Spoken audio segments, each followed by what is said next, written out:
I went undercover to enter a Pokemon tournament with over 10,000 players, and I managed to win the entire thing without anyone realizing it was me until now. I forged a new identity, tricked players into thinking I was from a different region, and even altered my sleep schedule, all to avoid detection. But all of this probably raises some questions like, first of all, why? Well, I want to enter the tournament in the first place because I may have found something that completely breaks the game. And when I say that this breaks the game, I'm not talking about like a bug in the code. I mean, I found a new strategy that I don't think that anybody else is ready for. I have another huge tournament coming up in less than a month, and if my theory is right, this team could give me a very real shot to win. So I want to test it out against the best players in the world. But why do I need to enter undercover? Why not just play as myself like I normally do? Well, competitive Pokemon isn't like other games. While preparation is important at the top level in every game, the way that Pokemon works is unique because in addition to figuring out how to actually play the game itself, at a Pokemon tournament, a huge portion of the battle takes place before a single match begins. That's because of a little thing called team building. Team building refers to the process of deciding which Pokemon you want to bring to a tournament. And while that might sound simple, give it a shot and you will quickly find that it is anything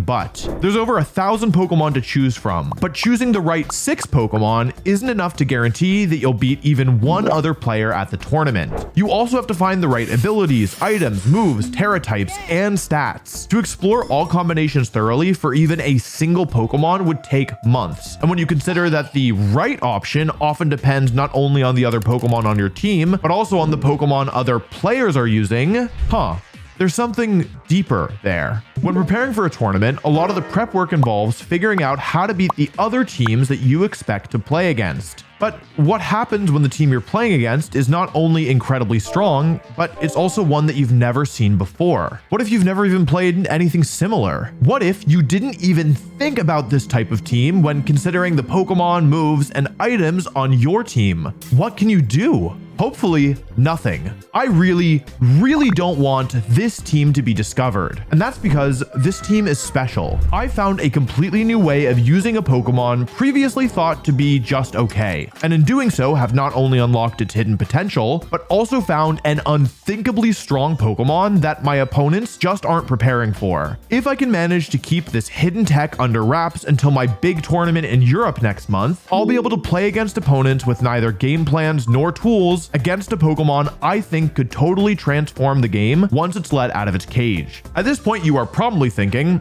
how hard can it be to keep a team hidden? All you have to do is play on an account that's not directly tied to your name. If only it were that easy.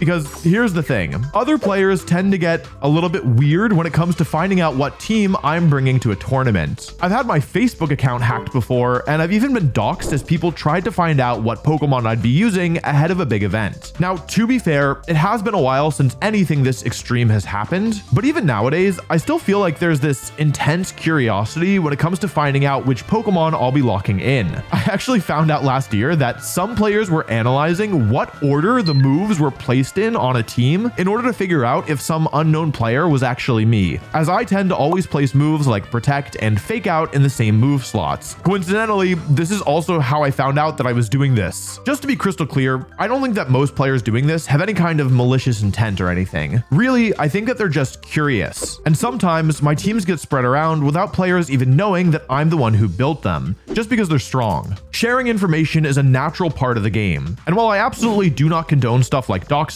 I totally understand where most of this comes from. For me, it's just another thing I need to manage on my road to being the best. I need to practice enough that I can learn to use my team and spot the weak points in how I've built it, but if I practice too much, I'll draw unwanted attention, making it harder for me to do well. I don't always get the balance right, and even still, sometimes my teams get discovered, but it's something that I'm working on. But this team in particular, I really don't want to get discovered. I'm going to do my best to keep it under wraps. But there's a pretty major problem. Official live tournaments take place in person, and you enter using your real name. How on earth am I going to be able to disguise myself? How can I play without being seen for what I truly am? A world champion. I can't just wear a silly hat and a mustache and call myself Golf Wick. It's impossible. or it would be if this tournament was a live event that took place in person. But it isn't, because while most official tournaments take place in person, there's one special category that takes place online: GCs. GC stands for either Grand Challenge or Global Challenge. I'll explain the difference in a sec. But what you need to know is that these are the only tournaments that you can play in from the comfort of your home, and they matter quite a bit. For most of the world, these events award championship points, the currency used to qualify for the World Championships. In 2025, qualifying is the hardest it's been in years, with only the top 75 in championship points in the US and Europe, which are the two largest regions, making it in at the end of the season. Previous GCs were Grand Challenges, with countries such as Japan and Korea excluded from participating. I'll explain why in a second. This tournament is the first global challenge, introducing Japan and the others. And while they can't earn championship points, these tournaments are arguably even more important for these players. The only way to earn a world's invitation in Japan and Korea is to do well enough at their respective national championships. And the only way to qualify for said nationals is to finish quite high in a global challenge, of which there are only 4 total. The Pokemon Company only wanted 4 of these events to count for the invitations to the national qualifiers, which is why the first 3 GCs were Grand Challenges, not global. So, players all around the world are taking this seriously, as it could make or break their entire season. And the tournament itself takes place online over a 3-day span. As you're probably realizing, this is the perfect opportunity to test my team out. The competition is fierce, and since the tournament takes place online, I can cloak myself to hopefully draw less attention. But even when I've tried to go stealth mode beforehand, I've been found out. The question is, how do I disguise myself to a level where nobody can figure out that it's me? With the help of some friends, I concocted the perfect plan. I'm going to use the specific quirks of this tournament to keep myself hidden. I'm going to disguise myself as a player from Japan. Japanese players rarely attend the big events in Europe and North America, so Western players tend to pay less attention to them online ahead of the big events. And they're also exceptionally skilled at finding unconventional strategies, deepening the shroud I'll use to hide my true identity. But in order to have access to Japanese characters when naming my player character, I would need to actually play the game in Japanese, which seems like it would impede my ability to tell what's going on. I'll have to play in English. So without access to Japanese characters, I select a name without any letters at all. The name 33-4, which I've been told is a meme in Japan about the score of a rather unfortunate baseball game for the Hanshin Tigers. But even though I can't have Japanese characters in my trainer name, I can still use Pokemon that appear to be Japanese. Nicknames won't show up in online battles. All Pokemon display the name that they're caught as, but the name that a Pokemon is caught as depends on the language of the game where it was caught. For example, if you catch a Fluttermane while playing in German, it'll be called Flatterhaar. So with the help of a friend with a Japanese game, I can get my Pokemon to appear Japanese despite playing in English myself. It is worth noting that all of this is a-okay according to the rules. I'm not doing anything that's against the book. In fact, I'm actually paying a price for my secrecy. By playing on an alias, I will not be eligible to earn any championship points from my placement, as this new game isn't linked to my official account. I also won't be able to earn any championship points by playing on my main game, as playing on 2 different accounts in the same tournament is against the rules. At the end of the tournament, no matter where I finish, my placement will not be considered in the standings when it comes to awarding other players championship points or invitations to the Japanese or Korean nationals. The player in second will be considered to have actually placed first for the purposes of rewards. In other words, doing this doesn't actually hurt any of the players who are playing for real stakes.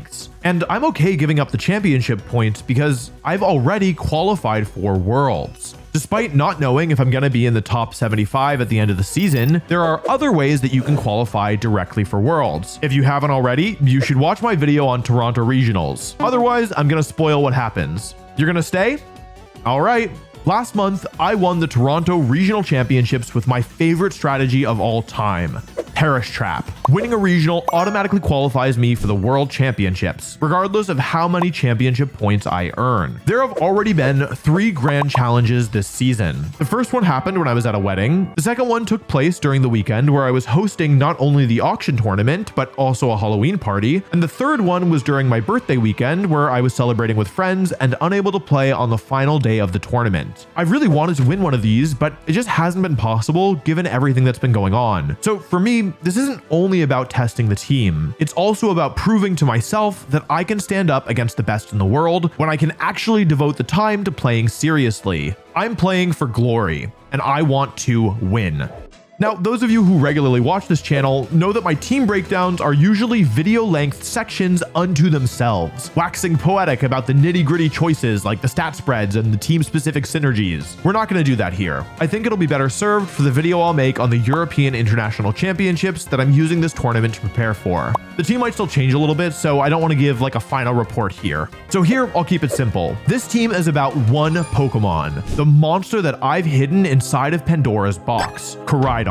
Coridon might be the mascot of Scarlet, but in competitive Pokemon, it's commonly agreed to be thoroughly meh. The current format allows for players to use only one restricted Pokemon, legendary Pokemon that are far stronger than your average Joe. There are currently 7 or 8 restricted Pokemon that are thought to be strong, roughly ranked like this. See where Coridon's sitting? Coridon does see some play, but the only set that's had any kind of major success is this one, which makes sense intuitively. Coridon is a physical attacker, and physical attackers get weakened by Intimidate. Intimidate is blocked by the Clear Amulet item. However, I realized something. Clear Amulet might help when your opponent tries to lower your stats, but otherwise, it doesn't do anything. Coridon's sibling Miraidon needs an item that boosts its damage in order to be a true menace. But while Miraidon uses the choice specs, Coridon can't afford to use the equivalent choice band. The reason why is a little bit involved, but basically, part of what makes Miraidon so strong is that it has a move that has a ridiculously useful secondary effect that, when used by Miraidon, does tons of damage. It's Volt Switch, and it allows Miraidon to switch out after attacking, and switching out removes the downside of the choice specs. But while Coridon does get U-turn, which is a similar type of move, it won't do nearly enough damage even with a choice band since it doesn't match either of Coridon's types, and it's not boosted by the sun.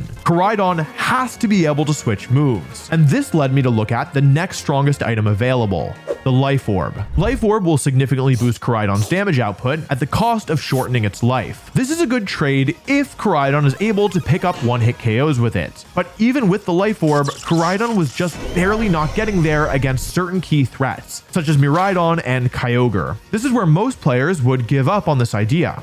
But not me. I need a way to get more power. But like I said, the choice band won't work, and there's no other item that can give more power than the Life Orb. But there is still one option left to get a bit of a power boost, the Forbidden Tech. Coridon has a signature move called Collision Course. This move is ridiculous. Not only does it have no drawback to using it, but its massively strong 100 base power makes it an incredibly spammable move. On top of its high base power, if Collision Course hits a Pokemon for super effective damage, it gets a power boost that makes it the strongest fighting type attack in the game, aside from Focus Punch, which isn't viable. It's an incredible move that you'd have to be a lunatic to consider dropping. However, sometimes to be the best in the world, you have to be a little bit of a lunatic. I dropped Coridon's signature, no drawback, completely broken move.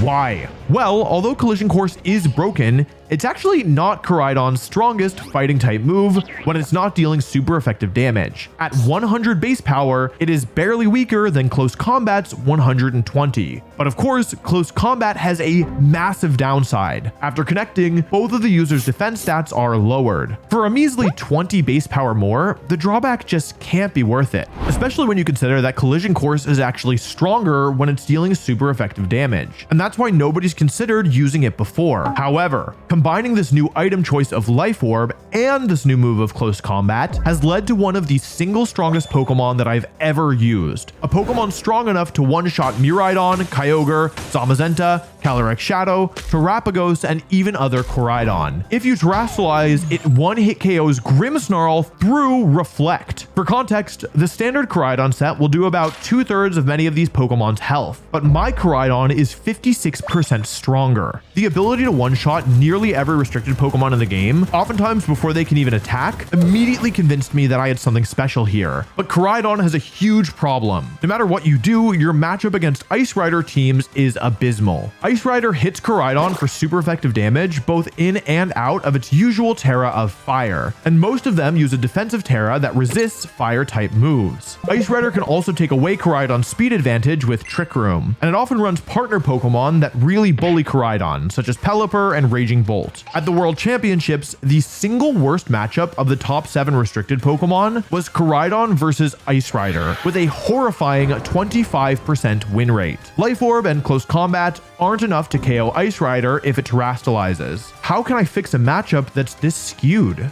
By breaking out Old Reliable. My favorite strategy, Perish Trap. But wait, hang on. Didn't I say in Toronto that Perish Trap just wasn't possible to use in a restricted format? That I probably wasn't going to be able to use it again for the rest of Generation 9?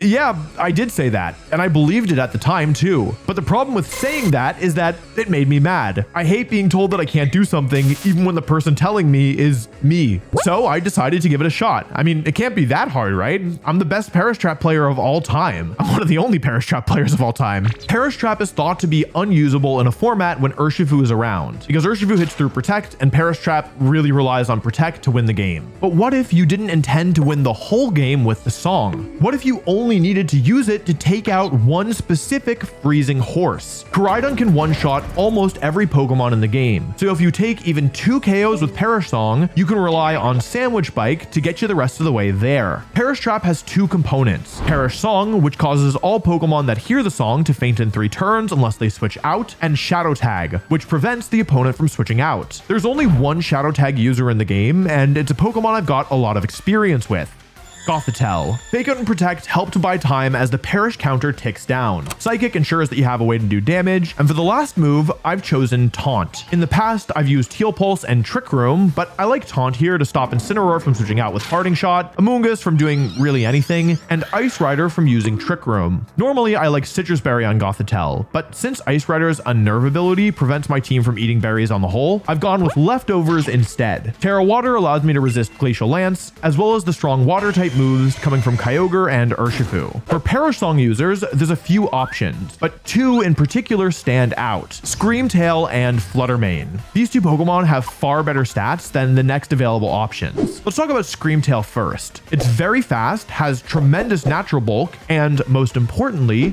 it's from the past. All of the past Paradox Pokemon have the same ability, called Photosynthesis. This ability raises their highest stat when the sun is active. Coridon sets the sun up whenever it switches in. In fact, I was actually building around Screamtail and Fluttermane in the first place when I realized that Coridon was probably the best restricted Pokemon to help them out. And it was only after playing some games with the concept that I ended up discovering the set that would become the team's foundation. I presented it differently, but the truth is that Life Orb Coridon was created as a way to help Perish Trap rather than using Perish Trap to help Life Orb Coridon. Look, to be honest, there's just nothing you can do to stop me from trying to make Perish Trap work. Then again, that's nothing new. I do this all the time. What's surprising here is that I think that it actually works. Screamtail is the ultimate disruption Pokemon. Perish Song is my anti-Ice Rider plan, but Encore and Disable can completely throw opponents off their game plan. If a Pokemon is holding a choice item, Disable will force them to struggle. And if I Encore a move and then disable it, I can force struggle that way too. Encore is great against Pokemon thinking they're safe to set up, against Pokemon using Fake Out, or even just to force a suboptimal move in general. It's my belief that you need Protect on every Pokemon on your team, at least when you want to win with Perish Song. It's really important that Screamtail is the Pokemon moving first most of the time because of how Encore and Disable work, so I'm going to give it a booster energy to ensure that I can be fast even when Coridon hasn't set the sun up.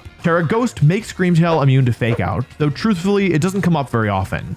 I'm thinking about changing it. But Screamtail isn't the only Paradox Pokemon on this team. I also have Fluttermane, a Pokemon that has dominated most of Scarlet and Violet. Initially, I added Fluttermane to the team because it's the one other powerful Perish Song user, but after extensive testing, I cut the song from the set. Fluttermane has another role to fill here, and I can't spare any resources for voice lessons. Fluttermane is strong in general, yes, but what makes Fluttermane strong on a Sun team is that normally, Fluttermane are forced to give up their item slot in order to run the booster energy item in order to outspeed opposing Shadow Rider. And then they're forced to put most of their remaining stat points in their defense stat to try and stay alive. With Sun on my team, I don't need the booster energy. And that means that I can run a different item, the Focus Sash, which always ensures I can survive one attack. And because I have the Focus Sash, I don't need to worry about putting stat points into my defenses or my HP. This lets me focus fully on Fluttermane's speed and offense opponents without any real downside. Since I'm more offensive, I can focus completely on Fluttermane's attacking moves. Moonblast is one of the best moves in the entire game, and Shadow Ball pressures Caloric Shadow to Terastallize, as well as hits fire-type Pokemon who resist Flame Charge and Flare Blitz. Icy Wind is not here for damage, but instead to allow Coridon to outspeed faster Pokemon like Choice Scarf Chi-Yu, Shadow Rider, and other Fluttermane. In testing, I was having some trouble versus Shadow Rider, so I've committed Terra Normal here to give me a cheeky immunity to Astral Barrage, forcing the horse to think twice before clicking its most spammable move. The only move that this set could drop in theory in order to fit Perish Song would be Shadow Ball, and given how strong Shadow Rider and Fire types are in general,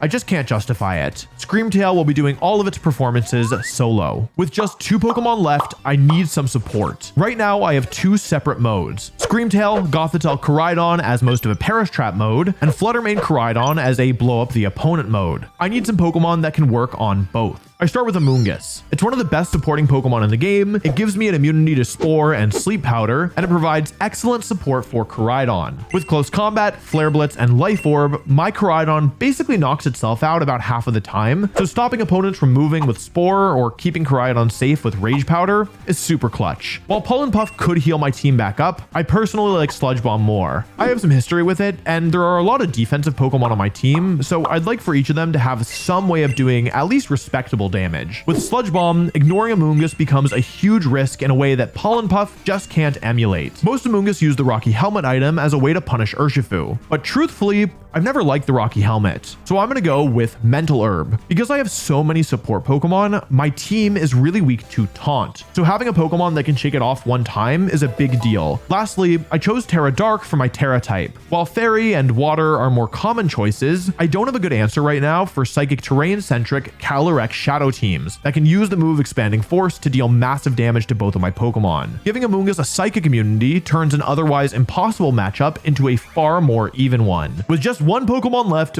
you already know who it has to be.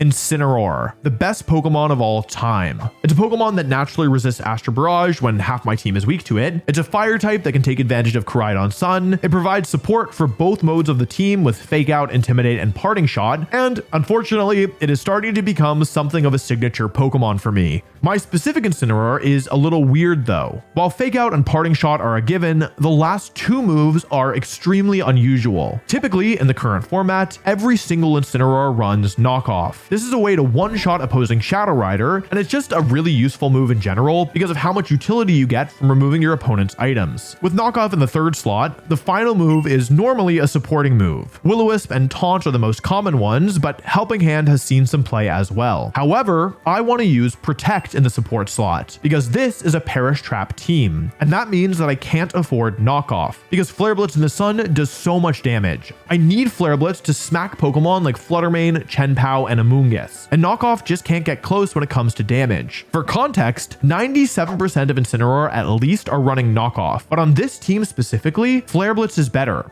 I'm certain of it. My item is standard as well, and is my go-to Incineroar item, Safety Goggles. I like having 2 Pokemon that are immune to Sleep Powder and Spore, especially with Jumpluff and Venusaur having a bit more usage lately. The Terra type though is completely out of left field. It's not the standard Ghost Terra, which makes you immune to fighting and normal type moves, but instead one of the rarest Terra types in the game, Terra Bug. Terra Bug gives me a resistance to both fighting and ground type moves without ending up weak to ice or dark. I want to ground resist because Groudon is currently my worst matchup, and because Landorus Incarnate has picked up a lot in usage. Resisting fighting matters a lot too because of Urshifu and Zamazenta. Normally, Zamazenta teams can pressure Incineroar in or out of Terra with the combination of Throat Chop from Chenpao and Body Press, hitting for super effective damage regardless of whether or not Terra is committed. But Terra Bug lets me resist fighting without ending up weak to dark. Flying in theory is also useful versus fighting and ground moves, but that makes me weak to ice, which I really don't want. It is a very unorthodox choice, but I'm convinced that Bug is right on this team. This is the team that I'll be using in the first global challenge of 2025. If you want to use it for yourself, the rental code is up on Patreon along with a breakdown of the stats. I'll also be sharing that information publicly once the video on European Internationals comes out, as long as you don't mind waiting. Speaking of which, if you want to make sure that YouTube shows you my videos when they come out, you should consider subscribing. You don't need me to tell you that YouTube's algorithm can be a little funky sometimes, and subscribing is a good way of telling it, hey, I actually do want to see more of these videos. After all, after you see this team in action, I think you're going to want to use it for yourself.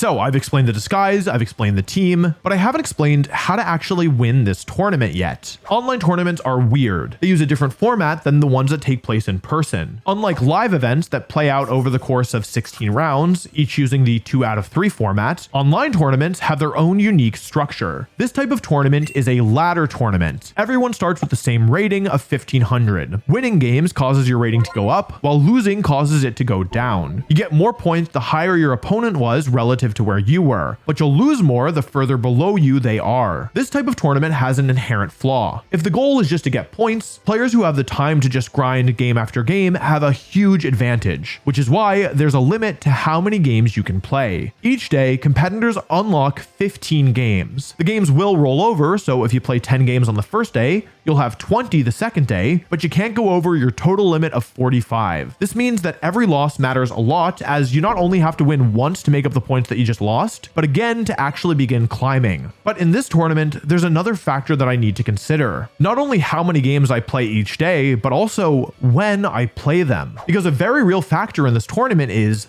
time zones. And that's not like a Pokemon attack. I mean, literally what time it is in America, Europe, and Japan. I'm going to play as many of my games as I can during the times when Japanese players will be the most active. This will likely make my games harder, but it will also make it easier for me to stay hidden from players going to Europe next month. Beyond even fighting against the pressure of having a limited number of games you can play, this tournament is difficult for another reason. Not only is it played in the best of 1 format, where there's no chance to adjust between games, this tournament also uses the older closed team sheet format. What that means is that all the information you get before battles at official live tournaments, like your opponent's moves, items, Terra types, and abilities, are all hidden here. Combining best of 1 and closed team sheet means that players are heavily incentivized to use extremely weird, off-the-wall sets in order to catch their opponents off guard and steal wins. It makes these tournaments very stressful to play because you're never truly safe until the battle is over. So it's going to be tough. It is a grueling format. There is tons on the line for most of the players playing, and everyone's going to be giving it their all. But for me, it's a challenge to prove that I am still one of the best in the world. So 33-4 boots up their game, logs into the tournament, and gets ready to begin the climb with a team that could change the very game itself. Okay, hello. So it is Thursday evening. The tournament has just officially started, and so I feel like, I want to play a couple games before I go to bed tonight. It's currently 7 p.m. I feel like if I play, I don't know, between 5 and 7 games tonight, that'll be good. I want to just get some of my games out of the way so I can space out the rest, tomorrow. I'm feeling a little nervous. This is a big kind of test, right? I think this team is really strong, but of course, this is a really hard tournament. There's so many good players. Japan is now playing for the first time all season, so I don't know how it's going to go. I'm feeling hopeful, but we'll have to see. So I am searching for a battle here. That was actually pretty fast. So they have Calyrex Ice, Urshifu, Whimsicott, Pelipper, Indeedee Female, and Regieleki. So even though this team is both Ice Rider and Pelipper, I don't think it's that bad for me because I have normally they lead Ice Rider and then I can use, Screamtail and Gothitelle as my lead with Coridon and Incineroar in the back. These teams will often expect to have the advantage because of how good Ice Rider is into Coridon generally, and then how good Pelipper is into Coridon. But if I can Perish Trap 2 Pokemon up front, and one of them is Ice Rider, then it's actually not that bad for me in all honesty, because once Ice Rider goes down and Pelipper hits the field, Coridon one-shots everything on this team, unless it's Focus Sash. Okay, I feel like my first match of any tournament, I feel like is always kind of hard for me. I've gotten better at this recently, but I feel like I'm always struggling in round 1 before I'm warmed up. But yeah. We'll see. I at least have experience in the Calyrex Ice Rider matchup. All right, so that's actually really awkward. So normally they lead Ice Rider, these kind of teams, but this one has chosen to lead Alecki and Whimsicott. Whimsicott could have Ghost Terra, and Alecki could have Volt Switch. So what am I gonna do here? There's nothing I can do. I can fake out and bring an instant, but that doesn't actually help me very much. I think I just have to Perish Song Fake Out. I don't really think I can do anything else here. I don't want to, but I can't Encore anything. I can Encore the Whimsicott. I think it could be Focus Sash Lucky. Let me just Fake Out to break the Sash. And then Perish Song, I guess. Okay. All right. Okay. They set up Tailwind. That's not awful. Tailwind doesn't really matter here. They were already outspeeding me anyway. I think. I don't know. Maybe I don't know if Lucky's faster than my Screamtail. It could be. It also could not be. It depends. But with Tailwind up, that doesn't really matter. I wasn't planning on, that's actually pretty good. I'd rather take Tailwind than Moonblast there. So, everything here is the Perish Song, that's Screamtail, that's Gothitelle. I mean, this is the real question, right? Does the Whimsicott have Ghost Terra? Actually, a lot of the Covert Cloak ones aren't running Ghost Terra anymore because they prefer a defensive Terra like Dark or Fire or Water. So maybe I can get the Whimsicott here. And actually, even if the Whimsicott Terras, then Coridon can come in later and one-shot the Ice Rider. So actually, it's okay. This isn't so bad. I protect Gothitelle. They Thunderbolted into... Whoa! It's Choice Specs. Wait, it's... Oh my god! And I'm almost dead. Okay, that actually changes things a lot. So the bad news is I lost Incineroar. They're most likely going to double Incineroar to ensure it goes down. However, if I switch Gothitelle out in this turn, what that allows me to do is bring in Screamtail, break my own Shadow Tag lock, but then they'll KO Incineroar with Moonblast, and then I'll be able to bring Gothitelle in again before they can switch out. So basically, I think them being Choice Specs was actually good for me, even though it will result in me losing Incineroar, because with this, I can ensure that they have no Tailwind. Well, I'm speaking kind of fast, but let's see. Do they Moonblast? They need to Moonblast instant here. Otherwise, it doesn't work. Okay.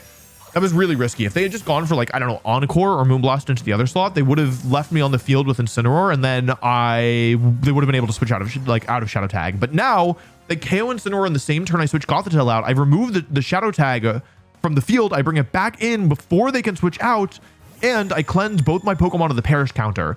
They don't have Taunt, most likely. They would have used it by now, but yeah. So, okay. Basically, this puts me in a position where I'm up 3-2. Neither of us have Terra yet. They don't have Tailwind. I think this is a good position. They have Ice Rider in the back. I think that I should be able to... It depends on what the last one is. If it's like Urshifu Dark, again, this gets kind of tricky. Okay, let's see here. I'm at least happy to get rid of these two. When I saw the lead, I thought I wasn't going to be getting at least one of them. I thought I was going to have to just Perish Strong. Like, yeah, I thought it was going to be harder to get into the position I wanted. But we get 2 KOs here, so this is going well.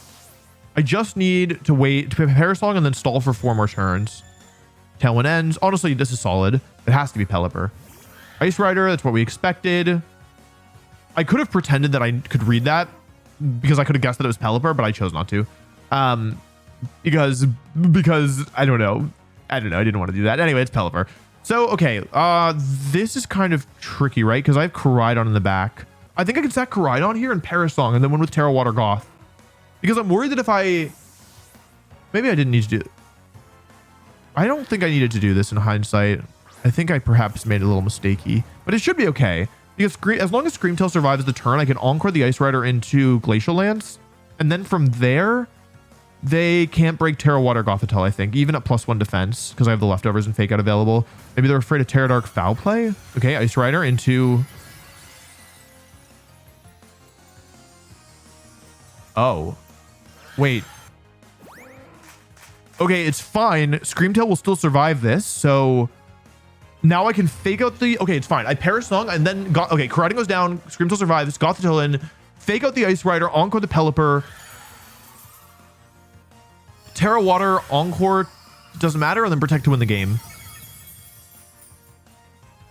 Wait. It's Choice Band. It's Choice Band Terra Ice. Oh, I don't think even with Terra Water I survive now that it's +2. Okay, that's on me. I didn't cover for it. Do I Fake Out or do I Protect? Protect, Perish counter at 2, Terra Water, Perish. Yeah, I just Protect. Fake Out doesn't do anything for me here. Maybe they'll go for Helping Hand Glacial Lance again and Terra Water will let me survive, but I don't think I survive +2 Helping Hand Terra Ice single target Glacial Lance. I think I lost without a double. Maybe what I should have done is Fake Out and then go for the double Protect, because if I die to Helping Hand, if I die to Glacial Lance, then triple Protect is what I need. I think I died of the Glacial Lance. I'm pretty sure. I have a bad feeling. Well, this is my first time playing against Choice Band Ice Rider. So the guessing game here is that they go for Helping Hand Glacial Lance and I survive, but I don't think I do because my resistance is canceled out by the +2. So this is basically just neutral Helping Hand Terra. Oh, they don't even go for it. Wait, that's better, right? Maybe I live. Maybe I live. Maybe I live. Maybe I live. Life Orb. Huh? Maybe I live. Maybe I live. Maybe I live. Maybe I live. Maybe I live. Come on, Goth. I don't think I live. This is a strong move.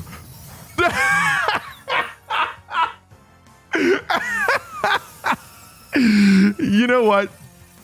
That's on me. That's all right. That's okay. Good. Well, I don't have any. I'm not upset about that. Good for them. Honestly.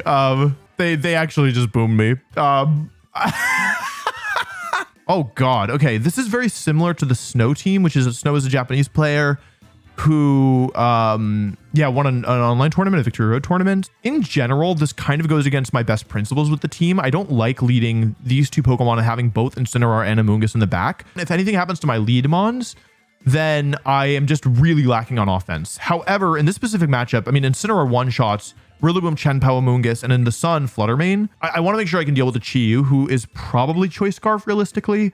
It's probably Booster Speed Flutter, Sash Chenpao, probably Helmet Amoonguss, but could be something else. Scarf Chi-Yu, Zamazenta always holds the sword, and then Rillaboom is Assault Vest. So that's what I would expect here. I tried to make my trainer card like gender ambiguous. Okay, I'm going to, that's a lie. I'll tell the truth. I didn't try to make my trainer card gender ambiguous. I just started clicking random options, but then it sure turned out gender ambiguous. Okay, anyway, Fluttermane and Amoonguss here are the leads from my opponent. Let's have a look-see. I'm faster with my photosynthesis. That's really important to check. It's really easy to turn your brain off and not pay attention to that. However, it's good to check. So they got the speed. I actually didn't check. I assume they got the speed boost. They could have gotten special attack. Anyway, I'm going to switch out here and protect Fluttermane, switch into Amoonguss, because... Wait, I switched Fluttermane? I think I meant to switch Coridon here. Well, I should have been paying more attention. Anyway, they're Terastallizing. So they thought I was just going to rip a Terra Fire move and like Flare Blitz and try and KO Amoonguss. However, oh, this is great. Okay, so because they were afraid of going down to a fire move, they wanted to get a Spore off. I played defensive though, especially because I know that I need like some of my front Pokemon to survive because that's where most of my damage should be coming from. They Spore into Coridon. They called out a Terra Fire move and they went for Terra Fairy. That's the worst case scenario for them because now I can switch to Incineroar. I don't even need to go for a kill and I can just Spore. And the thing is, even though Amoonguss is normally immune to Spore, it's now Terastallized. Anyway, all this to say, it's very likely that they actually don't have a Spore immunity anymore, which allows me to bring an Incineroar here. Maybe I take a Moonblast. I probably don't take a Shadow Ball. Yeah, I guess I could take a Thunder Wave. That'd be bad. But they protect Amoonguss. Okay, they understand that they're now weak to Spore, so they protect. There wasn't really anything better for them to do there unless they have Sludge Bomb. I guess they get a little damage on Amoonguss. They might need it later if they have Chenpao in the back. And if they have a Zamazenta in the back, which they almost certainly do, they are going to need Chip on Amoonguss because it's hard for Zamazenta to break. But yeah, I just Spored the Fluttermane. It was a safe Spore there because they couldn't protect. So they just protected. And if they switched out, that was fine too. So I think here I just want to Flare Blitz and Spore. So this is a guaranteed sleep turn. They cannot wake up this turn. Incineroar moves next. This is expected. KO's the Fluttermane. That's great because Fluttermane is the one Pokemon on this team that outspeeds my Fluttermane, or like outspeeds, I should say. Chenpao can speed time my Coridon and their Fluttermane can outspeed my Coridon. So, yeah. Getting rid of it is good. Anyway, I get the Amoonguss to sleep here too. So normally what I would do here is I would go for like Protect Amoonguss Parting Shot, but this is closed team sheet. So what if it's Sacred Sword? Maybe I'm overthinking this, but I don't think they're going to Icicle Crash or Dark.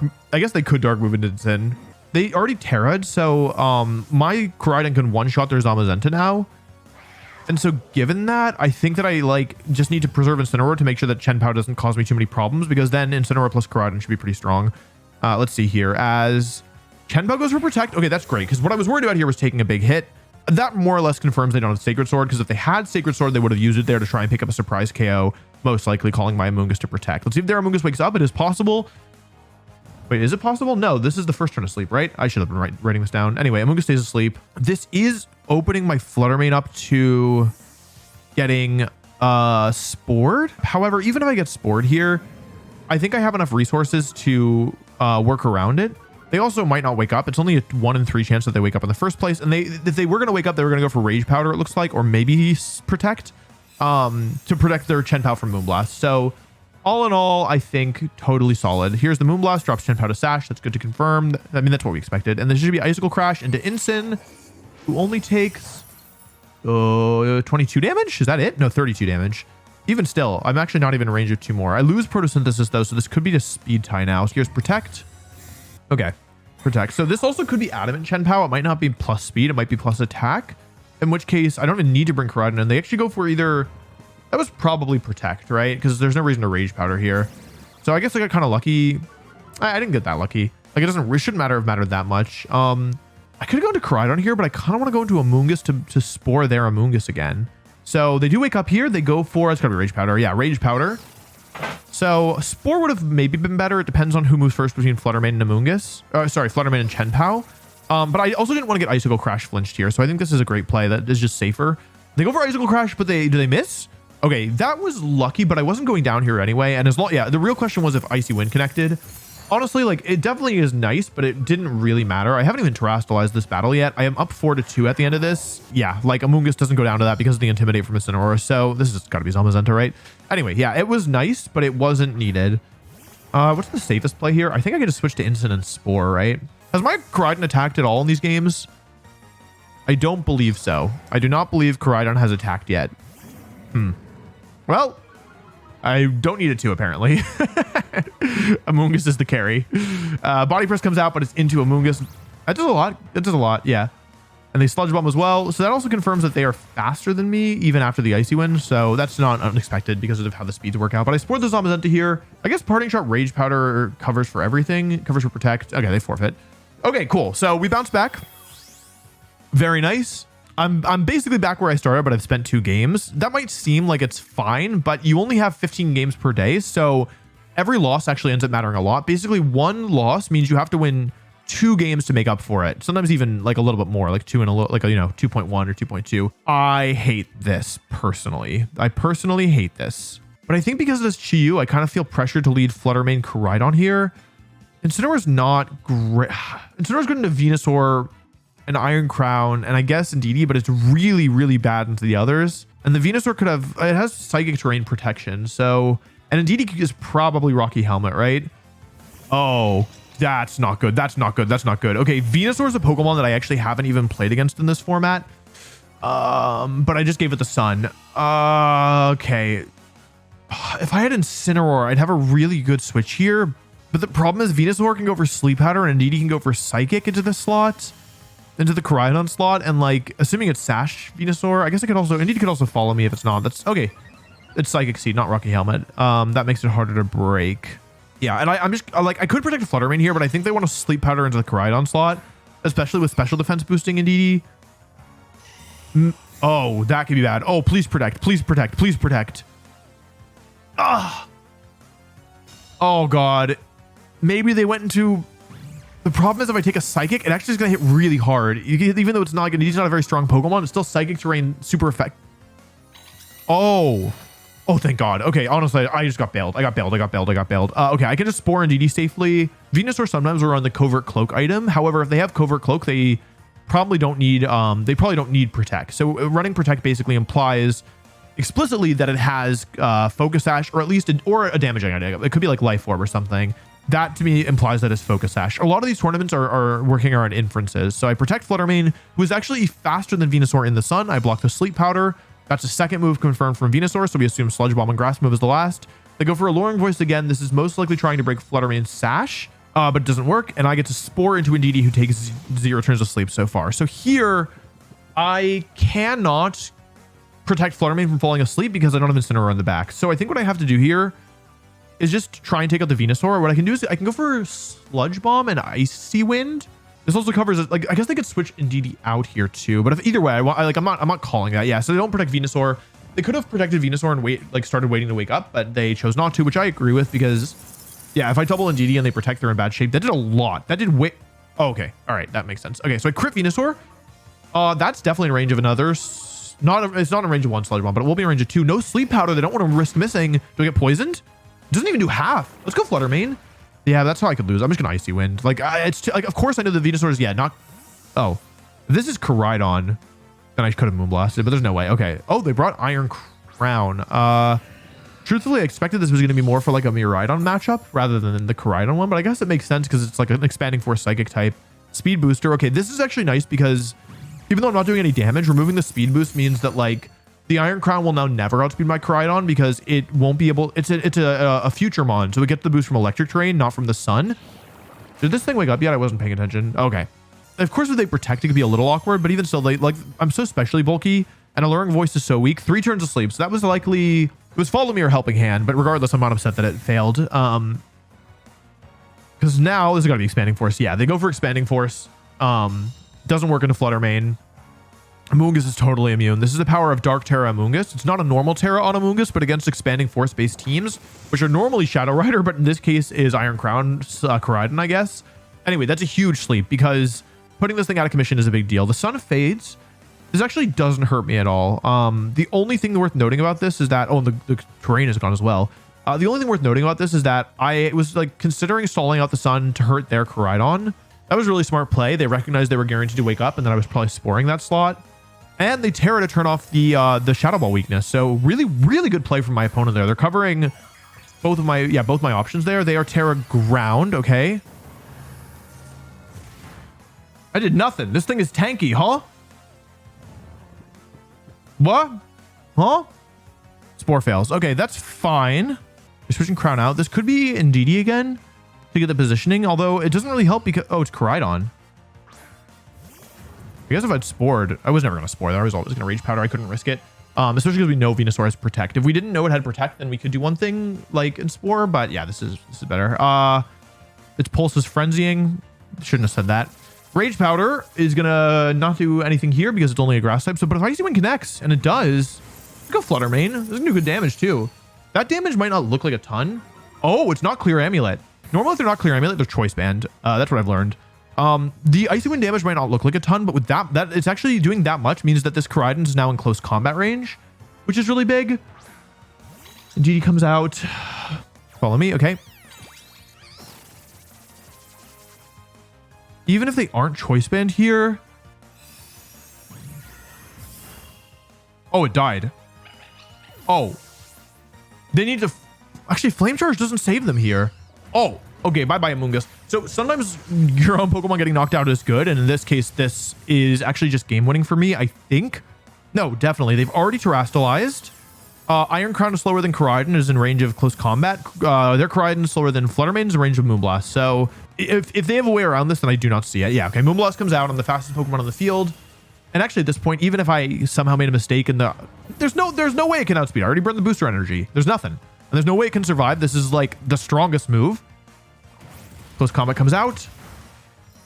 Okay, cool. I feel good about that. That was not an easy matchup. And I feel like I played really well. I definitely got lucky with some of their plays. Like their early turns, I got lucky that their Indeedee didn't have Psychic. If the Indeedee had Psychic, this would have been totally different. Alrighty. Just won a game versus a Zamazenta team. I think I'm not gonna include it in the video. I think I'm gonna make calls as I go. It was a long game. It was totally fine. No disrespect. I won. Good job, me. But I don't think it's making it into the video. So we will see. Okay, Cyrox.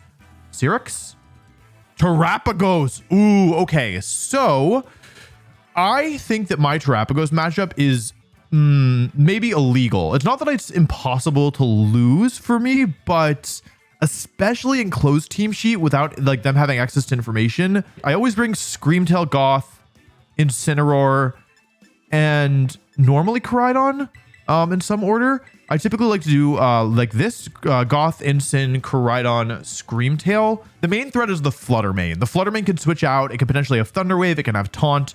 So part of the reason why I'm leading Incin, Goth here is number one, it's just a good lead in general. But if they lead something like Flutter Mane, Terapagos, or Flutter Mane, they don't. It's like, feel like it's Flutter Mane, Terapagos, Flutter Mane, Incineroar, or Incineroar, Terapagos is what they tend to lead. I can basically just focus on KOing Flutter Mane with like Flare Blitz, Psychic plus another move. Maybe it might take one more, and then from there, Screamtail plus Gothitelle with Taunt is like the most illegal combination against setup Terapagos, because if they attack, you disable them, and if they don't attack, you encore them.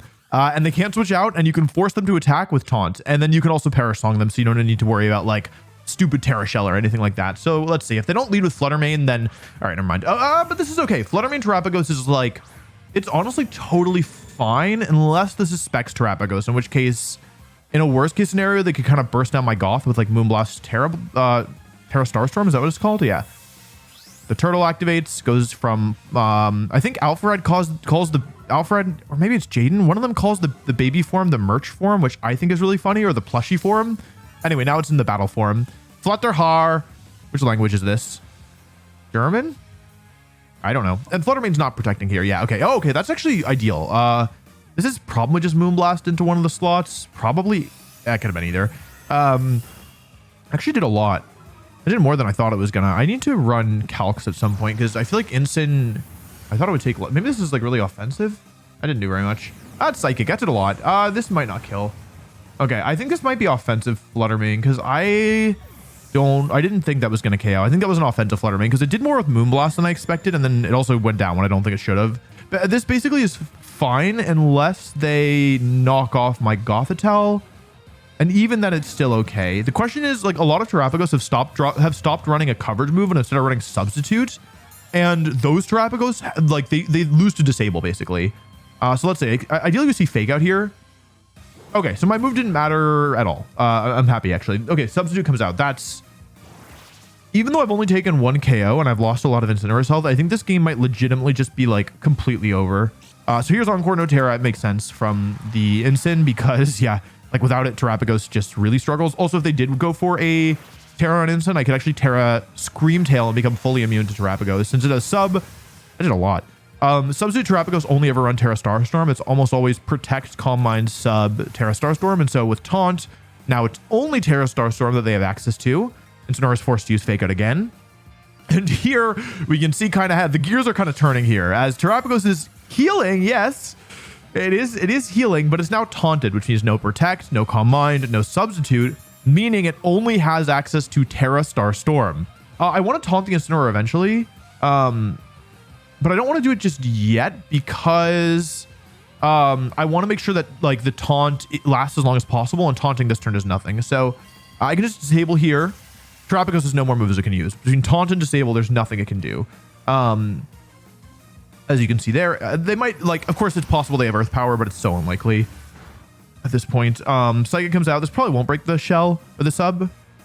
I feel like I don't know what's up with the EVs this game because everything is doing more and also less than everything is doing more than I think it will. They still have the option of going for Ghost Terra, by the way, but I understand why they don't want to. It wouldn't even help that much. Like, yeah, you could switch out, but like, what's in the back? Like, the Terapagos is struggling. I don't know. Yeah, I don't blame them. Here's Struggle, by the way. So even without Encore, you can still force Terapagos to struggle if they don't have enough damaging moves. If they only have Starstorm, because then yeah, Taunt plus Disable. We're gonna go down to one more. Special defense drop would be nice. Maybe Encore ends, so I need to make sure I Encore this turn. Sometimes with this team, the struggle is like not losing track of everything because you're managing.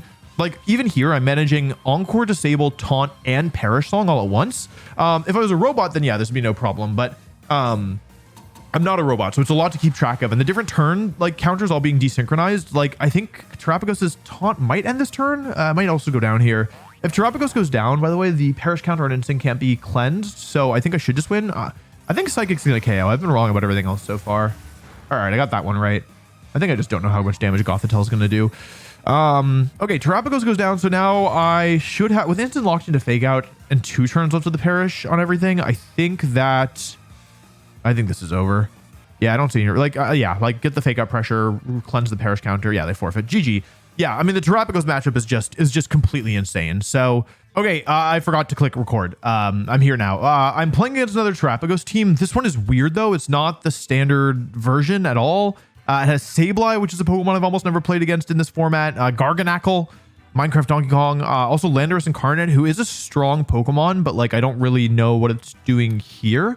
I kind of want to do like instant Gothitelle again. This is just a solid lead where that doesn't expose Scream Tail right away with Coridon in the back. This just get like Shadow Tag plus Parting Shot plus Fake Out Pressure is really nice into teams when you don't know what they're like going to do, because you like can just immediately trap them on the field, have Fake Out to reposition and go from there. Plus you get Intimidate down right away. So I don't really know. I guess I should bait it out. Let's see if they lead with it. They do not. So the problem with this is the Sableye likely has Taunt. It could have Taunt. It's normally like, what could it have? It could have Will-O-Wisp. It could have Reflect Light Screen. It could have Fake Out. It could have Encore, Disable, I think it gets now. I'll just go for Parting Shot and Taunt here. I should at least force them to show me they have Taunt. And they just Spiky Shield. So it wasn't like a Psychic or Fake Out was going to do anything here. I'm glad I didn't use those moves. They go for Reflect. So on the one hand, that's not great. But on the other hand, that confirms 2 of their moves and their item. So now I know that they have Reflect and Light Screen. They could have Foul Play. They could still have Will-O-Wisp. They could have... No, they don't have Trick either. So yeah, they're probably going to switch Sableye out here, right? Or they're going to Foul Play. I think I just taunt the Ogerpon. The question is, do they have Foul Play? Oh, anyway, a lot of this... They stayed in. They have Foul Play. Shoot. How much... If that had crit, I might have been in some danger. But what I was saying is that a lot of these tournaments is kind of reading between the lines. Like, okay, the Sableye has Reflect. That means it's probably Light Clay and Foul Play. Sorry, Light Clay and Light Screen. Second Intimidate drop or second attack drop on this Ogerpon is good. This allows me to pivot out into So I could go into Coridon here and try and get a KO. But I also could go into Screamtail and disable the foul play. I also don't know if I want to expose my Coridon and my Terra this early in the match. Unless, like, if it's one thing if I was forced to. But here, I mean, I've got taunted -2 Ogre Pawn, right? And we can see it's not doing very much damage to Gothitelle. Screamtail's even tankier. So let's take the foul play, though. Oh, they stayed in. You know what I wonder? I wonder if they, like, clicked the fight menu and then it auto, like, if you give taunted and you have no moves, and you're the second Pokemon on your team to attack, it will just automatically click struggle without giving you the opportunity to back out. I wonder if that happened here. And if they target Gothitelle, like, Protect just covers that anyway. So they are switching out. This is probably Terapagos now, which is good. Oh. Okay, that can be annoying. I'll go for Protect. Really, this is still fine as long as Screamtail doesn't take that much damage. Here, they probably targeted Goth, right? No, they targeted Screamtail. Okay. Okay. Okay, that sucks. That changes things a lot. The Sableye, all I need to do to beat the Sableye is taunted. It doesn't have any damage being moves. Honestly, I can kind of ignore it. So they're not Scarf. Oh, okay, that's the end of Screamtail. That sucks. Without the crit, I certainly was taking that. And yeah, without the crit, I could have set up a Parasong and tried to win with that way, but it's okay. I get a Psychic off here. This didn't do that much, a little over a quarter. I have Terra Bug. I could try and Parting Shot first with Terra Bug, but I think I need to Fire Terra to kill the Landorus in one shot. Like, I have to take KOs. I've got enough on the Ogre Pawn that even this isn't great. So I just have to hope that Landorus doesn't defensively Terra to, like, water, which I don't think they will because this is a Terapagos team. And I have to hope that they don't Protect. If they Protect here, it might be toast, folks. If they Protect here, I think it might be game over. I also need to keep the Reflect turns in mind. This is probably like turn 4 or 5. No Protect. Okay, awesome. That's really good. This, I mean, assuming this kills, but this kills max HP Landorus, which is crazy. So I don't see how they could survive. Okay, I get rid of the Landorus, which is great. That kind of brings me back into the game, I think. Without taking that KO, I think it would have been kind of tricky if they'd protected this turn. But they didn't, so that's fine. So here's the struggle. The problem is that Encore and Taunt in this turn, so they can't use Ivy Cudgel, but they can use all their other moves now. But another Psychic will KO, so I just need to keep Gothitelle safe for another turn. I'm going to call that this is actually Specs Terapagos. That's my read here. They have Ogre Pawn, they have offensive support, they have screens. I think that this is offensive Terapagos. So I'm just going to switch in Psychic here. Because I need to, like, basically the way that I win this is I KO Ogre Pawn, then I fake out Taunt the Sableye. Then I win with close combat. If Ogre Pawn protects this turn, it's going to be kind of messy. They at least are already disabled, so they're still disabled, so they can't Ivy Cudgel me, so I don't have to risk, like, Sun crit. I don't have to risk Sun anything, because I'm sure this is Terra Stellar on the Terapagos, which, again, implies, like, I feel like the only way that you do this is if you are Specs, right? Because otherwise you would set up first. Maybe not. I don't know. But you would still have the Terra Shell intact, so I don't know. Let's see. We want to see Follow Me here, right? Okay, that's good. That's really good. Unless they use, like, Hyper Beam, but even then, Hyper Beam would be okay. Okay, yeah. Basically, if they found a way to one-shot Gothitelle here, that would be kind of problematic, I think. That didn't involve, like, if it was, like, Stellar Dark Pulse or something. Just, that 2-shot's instant? Are you kidding me? Wait, what? All right, I got rid of Ogre Pawn. So the thing is that earlier, Sableye went for Reflect turn 1. And the problem with that is that I'm not taking another one, even after 2 turns of leftovers, right? Yeah, there's no way. The problem with that is that I don't know the moves on the Sableye. This thing it very well could have Taunt, and if it taunts me first, then I won't be able to taunt it, and then that will mean that I probably can't win. So this is actually really down to the wire, I think. So I have to fake out, and Reflect is still up, but I feel like it should be ending soon, right? That was going on for a while. Here's fake outs. That's a flinch. Okay, they just light screen. Okay, that should be fine. I don't think they had. They probably have, like, I don't know, Quash Will-O-Wisp or something. Some, like, moves that are useful generally, but not useful here. So I get the Taunt on the Sableye. I get to bring in my Coridon. Close combat, which will certainly one-shot this Terapagos, and then I did 102, right? So I have 100 left, so I could survive. It could be a roll. Pretty sure this is a roll. Maybe I should Eevee for this. Okay, I die, but it didn't matter. Like, the special attack dropped, assuming that close combat one-shots with Reflect gone, which I cannot imagine that it doesn't. This thing is tanky, but, like, it's Coridon. I have the Sun online, so I'm getting Orichalcum Pulse. Reflect is not up. I can just close combat and I guess Psychic, right? Yeah, just in case it doesn't KO, but if it doesn't KO, I lose. So close combat. Yeah, no shot. Absolutely no shot. Absolutely no shot. Yeah, that was not surviving that. Sableye, probably not going to be able to win this one. That's my world champ analysis, baby. I don't think that no move Sableye while taunted is going to be able to 2v1 here. Even though I've lowered my defense. I wonder how much struggle it does to Coridon. I mean, technically I can't touch it, but I can make it touch its... Never mind. Not finishing that one. Hit Coridon, hit Coridon, hit Coridon. No. Did 12 damage? Okay, it probably wasn't winning. Sometimes struggle, like, sometimes I make Ice Rider teams struggle, and then it does like a quarter of my Pokemon's health with struggle, and I get really mad. We're gonna forfeit. Trust. Yeah. Okay, cool. I'm feeling pretty good. I feel like I adapted from the crit really well there, honestly. Like, I didn't let it fluster me. It was like, I think I did a good job of identifying what had to happen. So I think I'm down to play another one. Arles. Wait, is that 1602? Anyway, this is kind of just standard Ice Rider. So I guess this is a good chance for me to test my anti-Ice Rider plan, which is Screamtail, Gothitelle, and Sonora Coridon. And focus on KOing the Screamtail, no, the Ice Rider with the Perish Song early, and then cleaning up with Coridon and Sonora late, because most of these mons, like Incineroar, Rillaboom, even Raging Bolt to some extent, Ogerpon, even Urshifu to some extent, they all struggle with Coridon if you get rid of the Ice Rider. Okay, Calyrex and Raging Bolt. So this isn't bad by any means. I typically prefer dealing with versions that are like Calyrex plus support Pokemon, but the downside of this is that Raging Bolt hits really hard, so I can't very easily, like, it's not so easy for me to play around this, in all honesty. Yeah, I have to take out Calyrex here because I don't want to take I don't want to take Glacial Lance with both Pokemon. I think I'd rather take Thunderbolt or Draco with one. I think this Draco does a lot of damage. If this is AV Bolt, that's a little bit better. We didn't see an item, right? So this must be, it's AV or Life Orb probably. That's Life Orb. All right, well, it's a lot of damage. Barring them making some kind of crazy play, I should be in position where I can fake out and do whatever next turn with Gothitelle, and then like I can fake out Raging Bolt. Wait, let me intimidate it.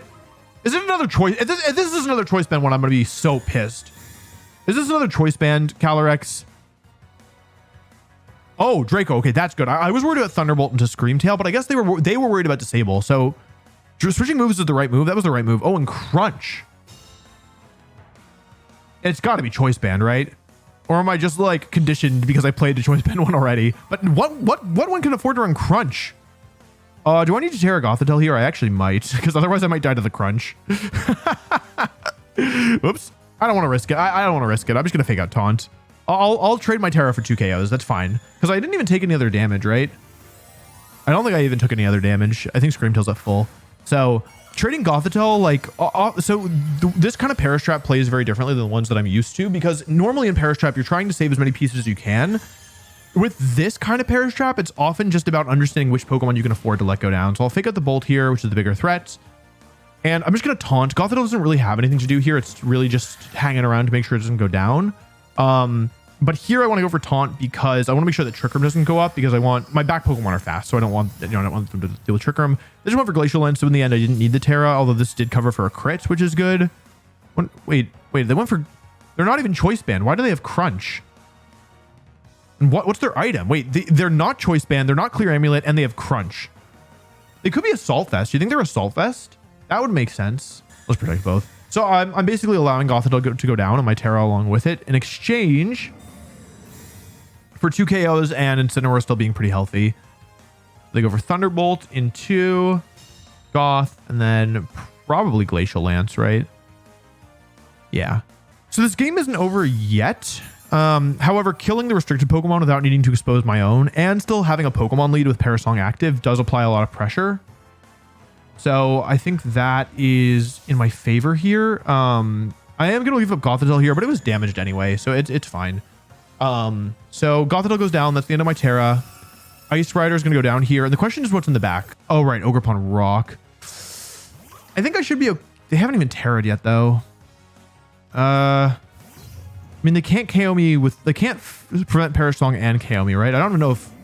In order to KO me, they would need to go for, like, Ivy Cudgel Flare Blitz into Screamtail, and I don't even know if that KOs. So going to Coridon. Most Incineroar don't even carry Flare Blitz, so I'm not that worried about going down here. The real question is if they, like, fake out... I guess, like, Ivy... I don't know. I feel like... Are they really going to Ivy Cudgel Screamtail here? There's Parasong, so no fake out. So maybe they went for Will-O-Wisp, predicting a switch. Maybe they went for Knockoff. Maybe they went for Taunt. They do Ivy Cudgel Screamtail, so good for them. They called it out. Doesn't crit, so I should be okay, right? Oh, they do have Flare Blitz. Oh, and I die. Wait, Flare Blitz and Sun did more than Ivy Cudgel? Parasong faints Pokemon in turn order. When all Pokemon faint at the same time, it's the Pokemon who is the slowest who faints last with Parasong. And so because my Coridon is so fast, if we all faint at the same time, I will lose. The good news is I do have Protect on Incineroar. This is one of the cases where it's really important. And because I have Protect on Incineroar, I am able... Oh, God. This has got to be... This is Terra on the Incin, but I still felt like I should go for it. Because what if they didn't go... What if they didn't have Ghost Terra? I didn't want to go for it. Anyway. Yeah, that's going to waste my move. So this is actually Spiky Shield. Oh, wait. I take a little chip damage. Wait, hang on a second. The Parasong is up, but I might not win this. Fake Out is actually really bad here. If they go for Taunt, there's no way they have Taunt. They have Flare Blitz. There's no way they have Taunt. CC fails. Is this... They don't have Will-O-Wisp either. They have to only have 2 attacking moves, right? Yeah, knockoff. Okay. Okay, so it doesn't do that much. I am in Ivy Cudgel range now. However, between the combo of Protect and Fake Out, I've burned 2 of the 3 turns of Parasong that I needed to. They could have gone for double Spiky Shield as well. That would have worked, but they didn't know I had Protect, so there's no way for them to have realized that was correct. Here's Flame Charge. That's not even Terra boosted. How strong is this Mon? Wait, hold on. It did 65? Okay, and the Ivy Cudgel the slot. So I don't see a way for them to win this. Flare Blitz and Instant as well. Good play from them. They realized that if Instant goes down that they win, but they didn't know that I had Protect. I think Protect and Incineroar is so strong. The thing is, I don't want to Flare Blitz. Parting Shot doesn't really help me here. If I get the double Protect, it's a guaranteed win, but I mean, it should be guaranteed regardless. They just forfeit, yeah. Cool. Okay, cool. So that was... Both those games were a little bit harder than I wanted them to be, but they still were both pretty clean in the end based on the sets that they had. I think it could have been harder if some of the sets were different that they were using. Like, nah, I guess in the second one, not really. It would have had to be like... Yeah, I don't know. It would have had to be like the weirdest incident of all time. Searching for another battle. Number 432, 1578. So there's a couple big breakpoints around here. I feel like every 50, basically. Battle against J, 1542. So, okay, Coridon is really just like not my favorite matchup. It's not even very common. So, but I think I just do my normal stuff. I could do Instant here, but I feel like Amoonguss is better to protect my Pokemon from bolts. I guess I'll bet on Screamtail here. Like, it's not Gothitelle. Gothitelle doesn't do anything here. It's not Incineroar. Incineroar doesn't do anything here. Screamtail could do something. Screamtail could definitely do something. It's not amazing, but it is really... It's like a trap card, right? It's just not a very good one. So let's see here. Coridon Chiyu. All right. Okay. So whenever you have the leads, the first thing you want to do is pay attention to the ability activation order. Chiyu's Beads of Ruin activates first, which tells me that it is Choice Scarf Chiyu. So if I want, I can just one-shot this with a combination of Icy Wind plus Close Combat. However, that would open me up to this Coridon. So Scarf Chiyu is kind of a pain, to be honest. I don't like dealing with it. I have good tools for it, but I do have to be careful. Oh, and they switch. Okay. If this is like Flutter... Okay, if I'd gone for Icy Wind Close Combat, that would have been bad. Of course, I also could have doubled the Coridon for the KO, which would have been good. So... We'll see. I mean, maybe they'll Protect here, but I kind of doubt it if they're making this kind of play. Yeah, they're going to go for the Terra here. This is almost certainly going to be Fire. Almost every Coridon is Fire Terra. It can't one-shot either of my Pokemon because my Coridon will survive and then my Fluttermane is Focus Sash. But even still, it's just good to like know. Like, of course, I knew it was probably Fire Terra. Like, I would have been 95+% confident, but just confirming it and also confirming that another Pokemon can't Terra is really valuable.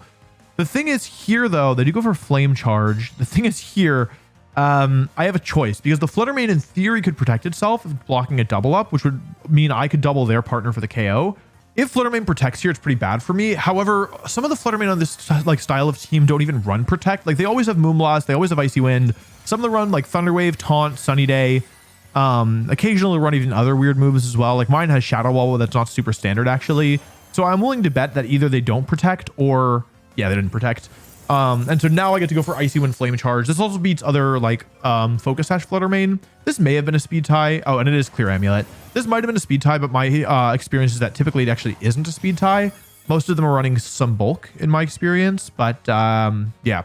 I get the speed boost. I KO the Fluttermane. The thing is now their Coridon gets to attack, which isn't, it's not ideal. They go for Flame Charge. Honestly, this is okay. Like I lose my Focus Sash, but like who cares? Honestly. This baits out a Protect from the Ogerpon or the Coridon. Like, I'm going to want to double one slot here. Yeah, I want to double a slot here. And so, with that in mind, I want to bait out a Protect, but they don't Protect. They go for Ivy Cudgel. Okay, so they were comfortable basically just taking a KO here. Although if I doubled Ogerpon, with like Icy Wind Flame Charge. There's no way. They feel so safe and secure. There's no way they protect. Oh my god, that feels good. Okay, Ogerpon Spiky Shields, but I ignore it completely. It's possible Icy Wind close combat would have done enough here. Let's see. Oh yeah, I didn't need Icy Wind actually. This is one thing about my team is that a +1 Fluttermane and Coridon speed tie. So like if the sun isn't up and Fluttermane and Coridon are on the field, or if the sun is up and I have a Flame Charge boost. But here, I think I just win, right? Yeah, they block the Shadow Ball. I guess if I miss Icy Wind, this could be kind of bad, but I think it was going to hit. Yeah, that's good. It would have been okay. I had a way to win even if I missed Icy Wind, because the sun was going to end, which meant my Pokemon could survive. Yeah, because the Ogerpon would be at Sash, so it would have been okay. Close combat, Ogerpon gone. Now I'm -2 defense. I'm -2 special defense here. So I don't think Coridon's sticking around. This is my prediction. I think that I'm gonna die to Heat Wave because Chiyo's really strong. The sun is up. Yeah. That's the end of Coridon. Yeah, this is why Chiyo's kind of a problem, because my Coridon knocks itself out already, and then when you have to deal with like Beads of Ruin, sun boosted moves, even though they're resisted, Coridon just can't stick around for very long. And it's funny because, you know, the only reason we even know Chiyo's Scarf is because they let it, and because, you know, they revealed it with the ability activation order. But it's like a really important piece of information, because imagine they weren't Scarf. Then, you know, what if I disable, they overheat, and then they find a way of 1v1ing Screamtail, or they crit me or something, then I could totally lose. But here, because I know they're Scarfed and they're forced to use Heat Wave, the Sludge Bomb damage, I don't really need Sludge Bomb to win, but this will make it a little faster. If I get a Poison, it's 1 turn less that I have to wait. And I'll just Encore here to be safe, but it doesn't really matter. They should probably forfeit this turn. Yeah, cool. Okay, so that was scary. They had a scary team. They had some scary sets. Coridon, I just don't feel comfortable in. I don't even know if it's a bad matchup so much as like, I just don't know what to do about it, honestly. Realistically, I'm 1 win away from 1600, which is kind of the first major milestone to clear. I'm currently about on pace with what I'd like to be. I'm 7-1, which is good. And it's another... Dude, I just keep running into Coridon. Okay. This one's a little weird. It doesn't have Chiyu, and instead it has Chenpao, which is not the norm. Flutter and Raging Bolt are normal partners. Ogerpon Rock is a normal partner. But the Grimmsnarl could be weird. I normally don't even bring Incineroar versus this kind of matchup, but because they have Chenpao, I think I want Incineroar, because Intimidated is just so good into that. I think I'll do this. Let's give it a shot. It's a different approach than I normally do, but I feel like it can work. Okay. Fluttermane and Ogerpon Rock here. That's not great. Ogerpon Rock is the best Pokemon on this team into Amoonguss, because it can redirect my... oh, it is Booster Energy. Okay.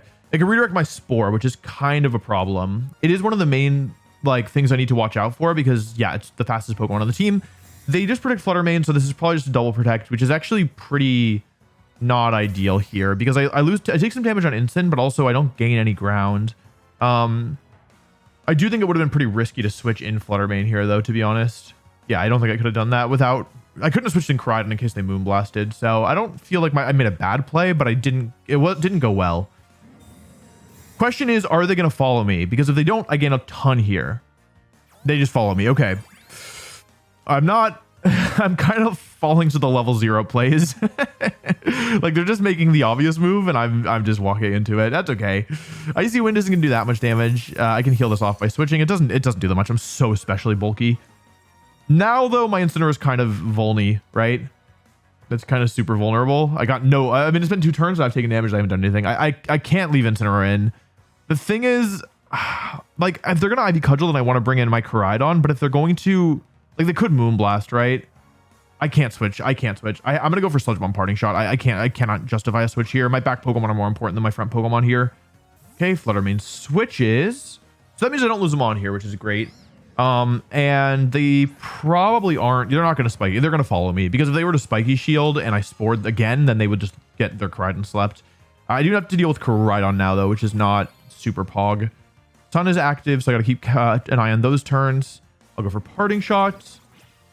This is -2 on the Ogerpon, and I think I have to go into Coridon here.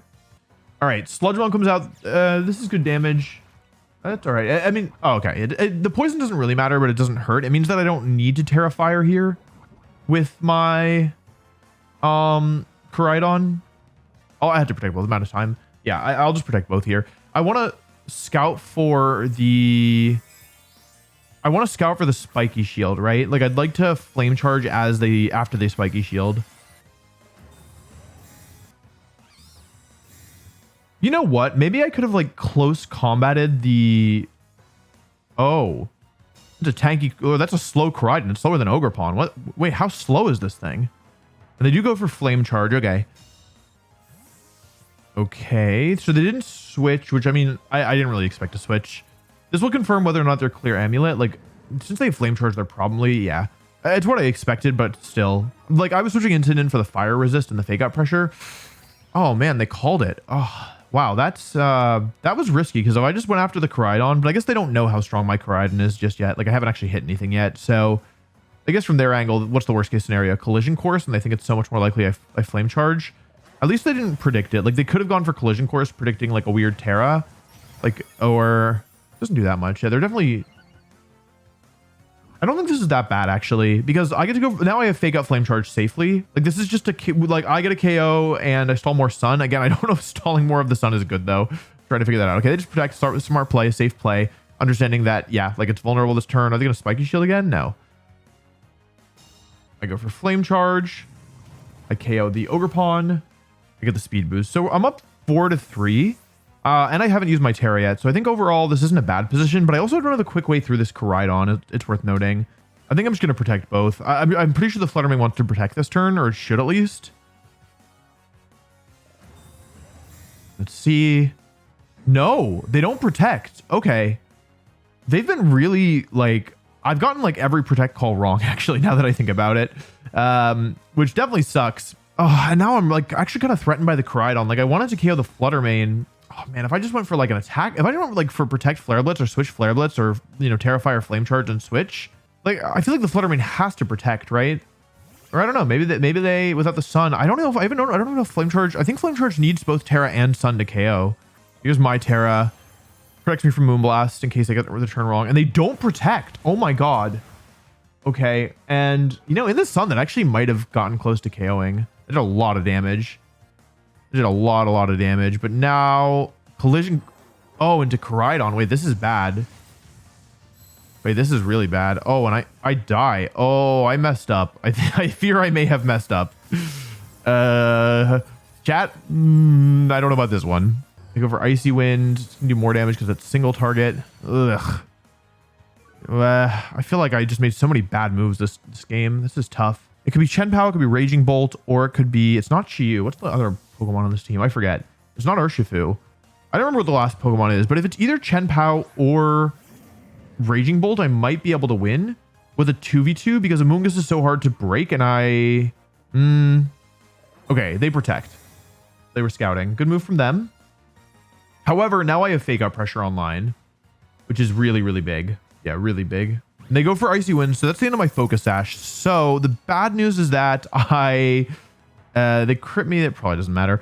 The bad news is that my Fluttermane is now -1 speed and lost its Focus Sash. But the good news is that I'm threatening Shadow Ball Fake Out into the Coridon. They're not going to let me Fake Out Shadow Ball. There's no way. There's like actually no way, right? I'm ignoring it. They're gonna switch out. I don't know what the last Pokemon is, but whatever it is, it's coming in here. And I need to see if they have Shadow Ball, right? Because I think I'm dead to Shadow Ball. So I'm gonna hard read it. I'm gonna say Coridon switches. Come on. Okay, I got it right. I think. I guess I could have. It depends on if they have Shadow Ball or not. The thing is, my Fluttermane has no bulk, so I think I died to Shadow Ball.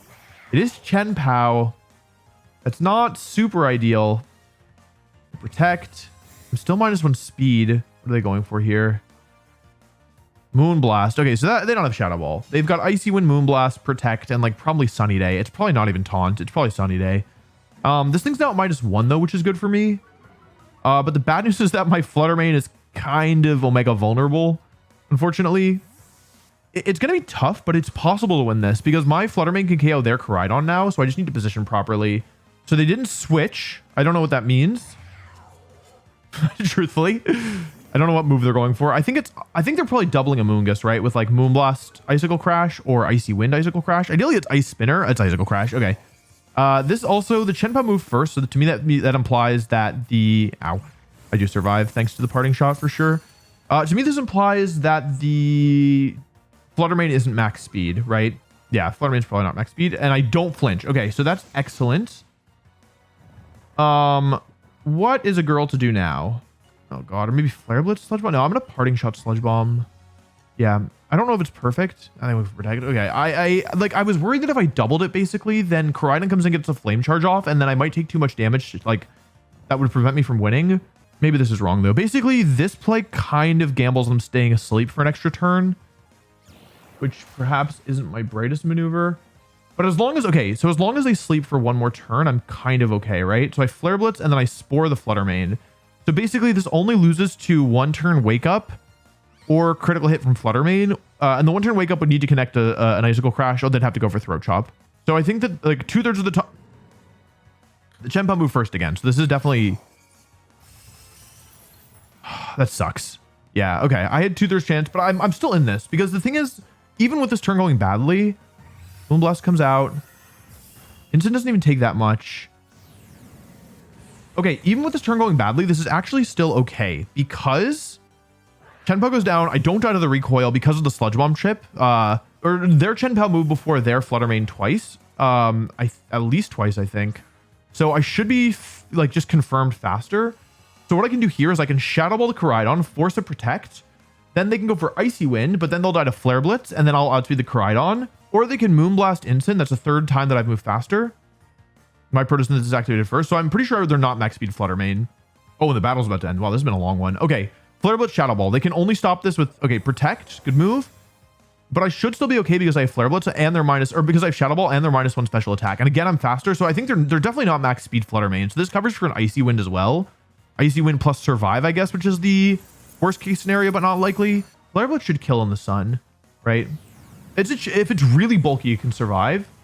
Oh, it's like super bulky. And I get the burn, okay.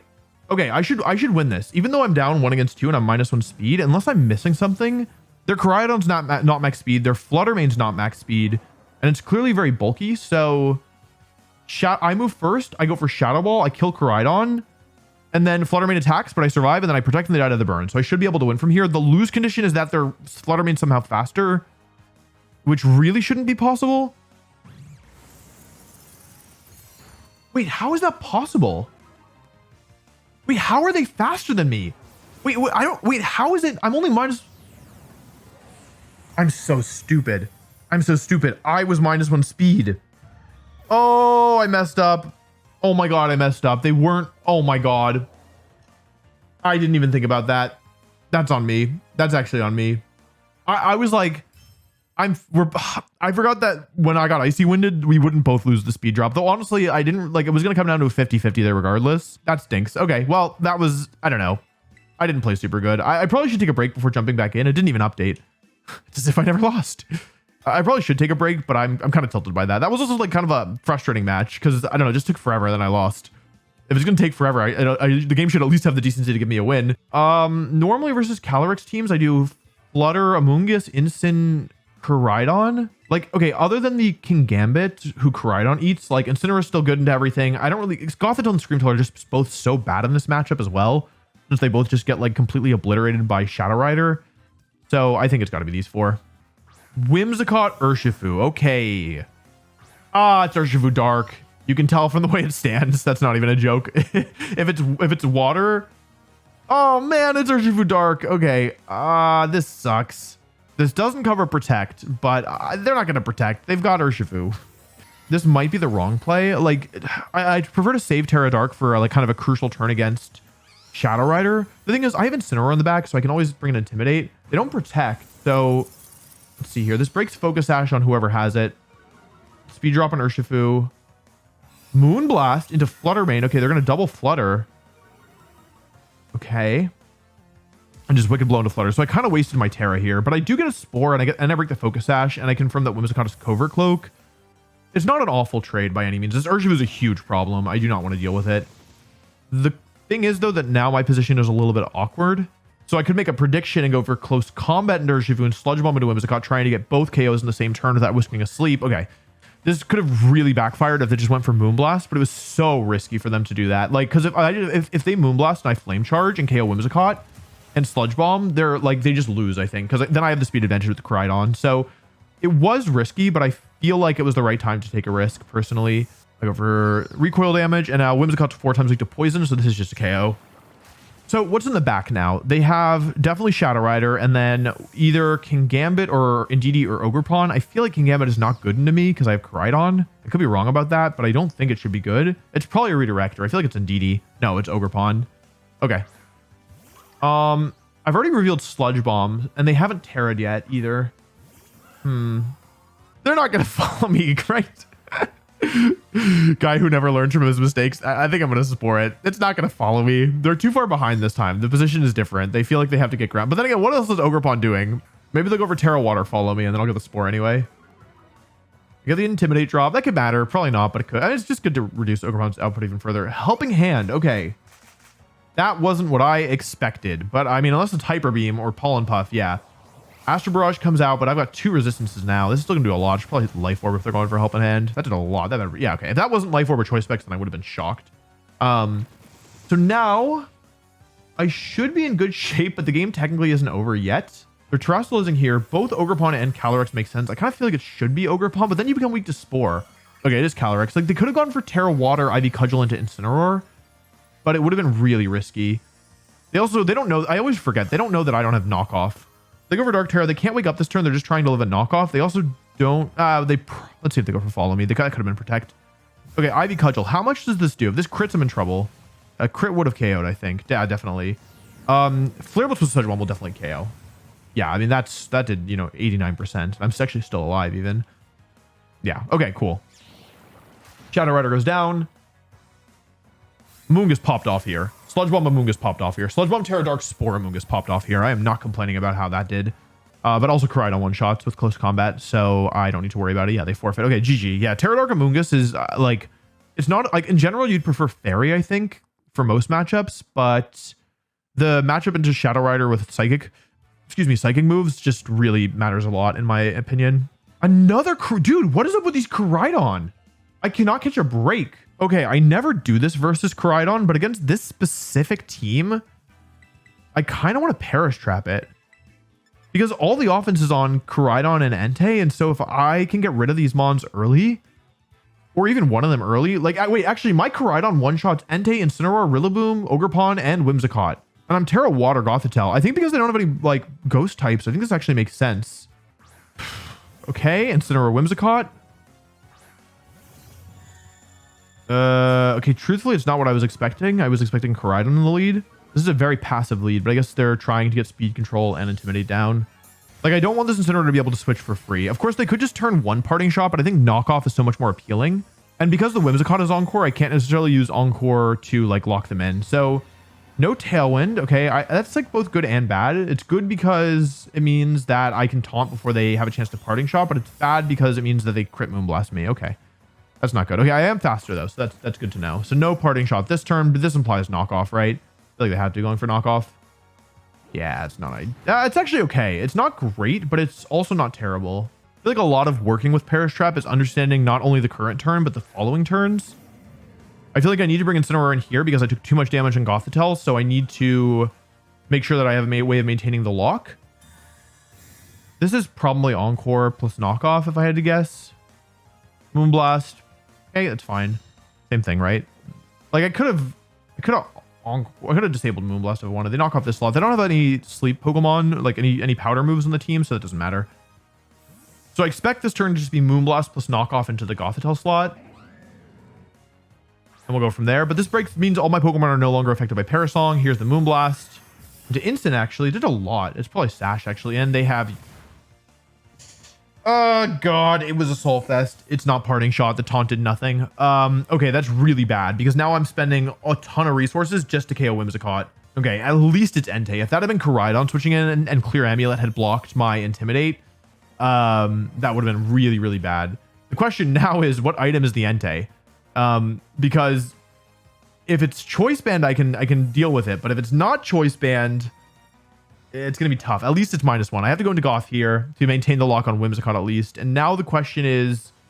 I mean, I can protect both Pokemon, but they're probably going to go for Tailwind. So I almost wonder if I bring Incineroar back in here. My anticipation is that after this Whimsicott goes down, they're going to go for Tailwind. Coridon's going to come in, and then they're going to have 2 Sun boosted Pokemon. So my plan basically is to try and sacrifice Incineroar, take out the Coridon, go for a Parasong, and try and stall that way. basically bait them into giving me shadow tag again by sitting Incineroar in front of them. Light screen. That's better than Tailwind for me. That's just straight up better than Tailwind. And here's Sacred Fire, and it goes into the Protect. Okay. So Disable would have been really bad there in hindsight because they most likely are slower than me. Unless they're Jolly, and then I would have just taken Sacred Fire damage for no reason. Okay, Fire Terra Coridon. So, oh my god. Wait, do I just lose now? No. If it's Choice Band, I'm fine, Copium. If it's Choice Band, I'm fine. If it's not Choice Band, I'm in some trouble. So I disable the Entei, so it doesn't go for Extreme Speed, so that's good at least. Collision Course from Coridon. Okay, that's the end of Incineroar. Let's see if they went for Sacred Fire. If it's Choice Band Entei, I might still be able to win this. Maybe. I go into Gothitelle, right? Okay, at least they disabled it this turn. Basically, okay. So I use Close Combat. I guarantee a KO in the slot. And then from there, from here, I guarantee a KO in the Incineroar slot. Then this puts, as long as my Coridon survives Collision Course, which it really should. And my Scream Tail will survive Collision Course, obviously, because I forced it into it. Unless this is Rocky. No, it's AV. It's AV. So basically, by encoring Coridon into Collision Course, I've put it in a position where it can't take a KO this turn, I think. Even at -1 defense, I don't think it can KO me. And so, I was into Scream Tail. Excellent. They tried to use a fire move, most likely. Because I've already revealed Disable as well, they're probably switching to a fire move. They did a lot, actually. They were probably switching to a fire move there, understanding that if I disabled Collision Course, they'd be in trouble. But now they're forced to use Collision Course. Entei's back on the field. Because it's switched out, I assume that it is Choice Band. So I can protect both Pokemon here. Okay. It's probably Extreme Speed, but it could be Sacred Fire or Flare Blitz. Excuse me. Collision Course again. It's forced to do this. I think I have to sack Goth next turn. Probably. Sacred Fire. Okay. This sacks off Gothitelle. If it's not Choice Band, they'll probably switch moves here. They didn't go for Extreme Speed, but it's possible they have, like... I guess it's possible they're Howl, but I don't think they are. Collision Course comes out. This is going to KO Gothitelle, but saving Gothitelle is important here because it resets my defense drop, which is important. It's important because it's important. Yeah, it gets rid of Coridon's defense drop. So Gothitelle goes down, but she was more than good enough here. Let's see if Sacred Fire is disabled. It is. Okay, cool. So it's a 2 versus 2. It's the last turn of Sun. Sun's going to end. But Encore because I'm still faster. I guess they could have protected this turn if they really were Omega Braining it. The Collision Course into the Protect, which is great. And the Entei goes for Struggle. Okay, cool. So it is Choice Band. Hit Scream Tail. Oh my god, that's still... Wait, hang on a second. I might not be out of the woods here. Sunlight fades. Wait, was my booster available? Oh, I think I made a mistake. Wait, did I make a mistake? I think I messed up. I think I should KO this Entei though, right? Oh, it's max speed. Wait a second. Hold on. It didn't matter. It's fine. It didn't matter. It's fine. It didn't matter. It didn't matter. It's saved. If I'd won the speed tie there, I would have dropped my defenses before they attacked. I think I made a mistake. I think I should have maybe Perish Song this turn. Why does the Ghost Terror look so evil? I don't know what to do. I'm gonna Flame Charge. I'm gonna Flare Blitz. I'm gonna Flare Blitz. I don't know what to do. I'm gonna Flare Blitz Perish Song, but I think this is the wrong play.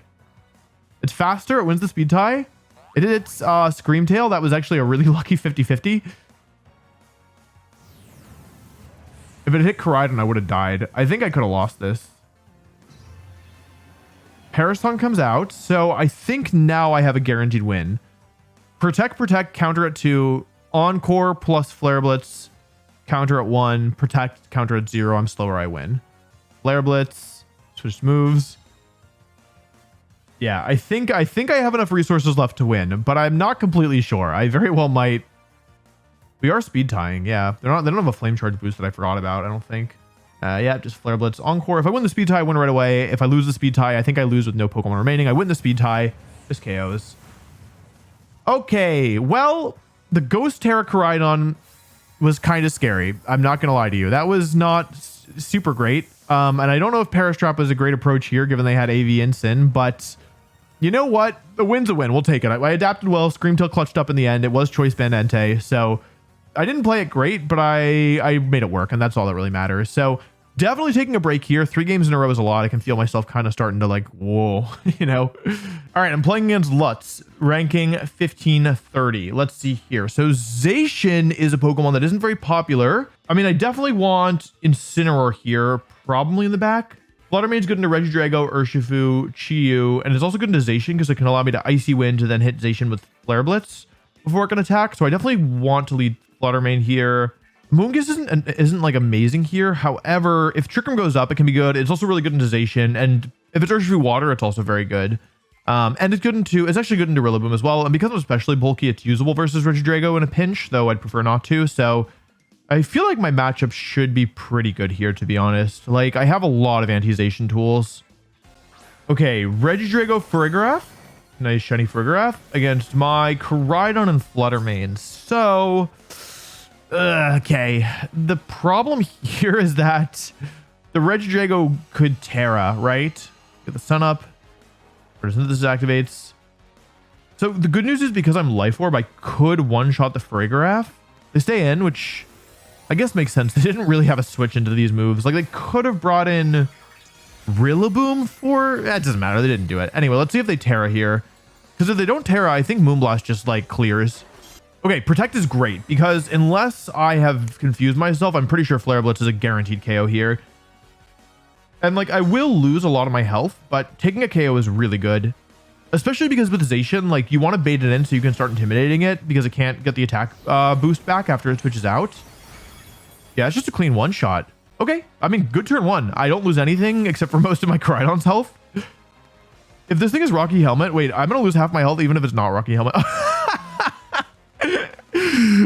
Coridon, you make me laugh. This Pokemon does not want to stay alive. It's here to literally crash out. So let's see. It should be Zacian or what's the other mon? Rillaboom or Chi or Urshifu? Okay, it's Zacian. Okay. Okay, Intrepid Sword. I don't know what Intrepid means. Vision Instant Moonblast. This forces a Terra. And if Fluttermane survives, I can just Icy Wind the next turn. And then once if Regidrago survives, then it means it Terra'd. And if it Terra'd, then Icy Wind plus Flame Charge will just clear Zacian. So I like bringing Incineroar in here and saving Coridon.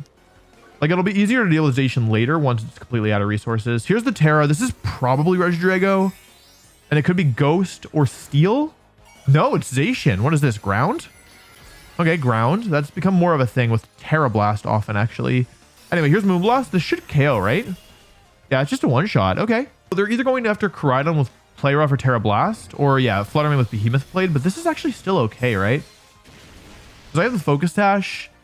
If I'm able to get an Icy Wind off at any point, then the Zacian will just lose to Coridon. And even if I don't, like... I think I'm in good shape because if it's Chi-Yu as the last out to Rillaboom, Gortrom, they got Gortrom in this game. Actually, this guarantees I get an Icy Wind off, and that would mean that the only way for Zacian to get around it is to Protect, which it didn't, or to dodge the Icy Wind. But if I hit the Icy Wind, then Flare Blitz will just KO Zacian at any point that I want. So that's huge.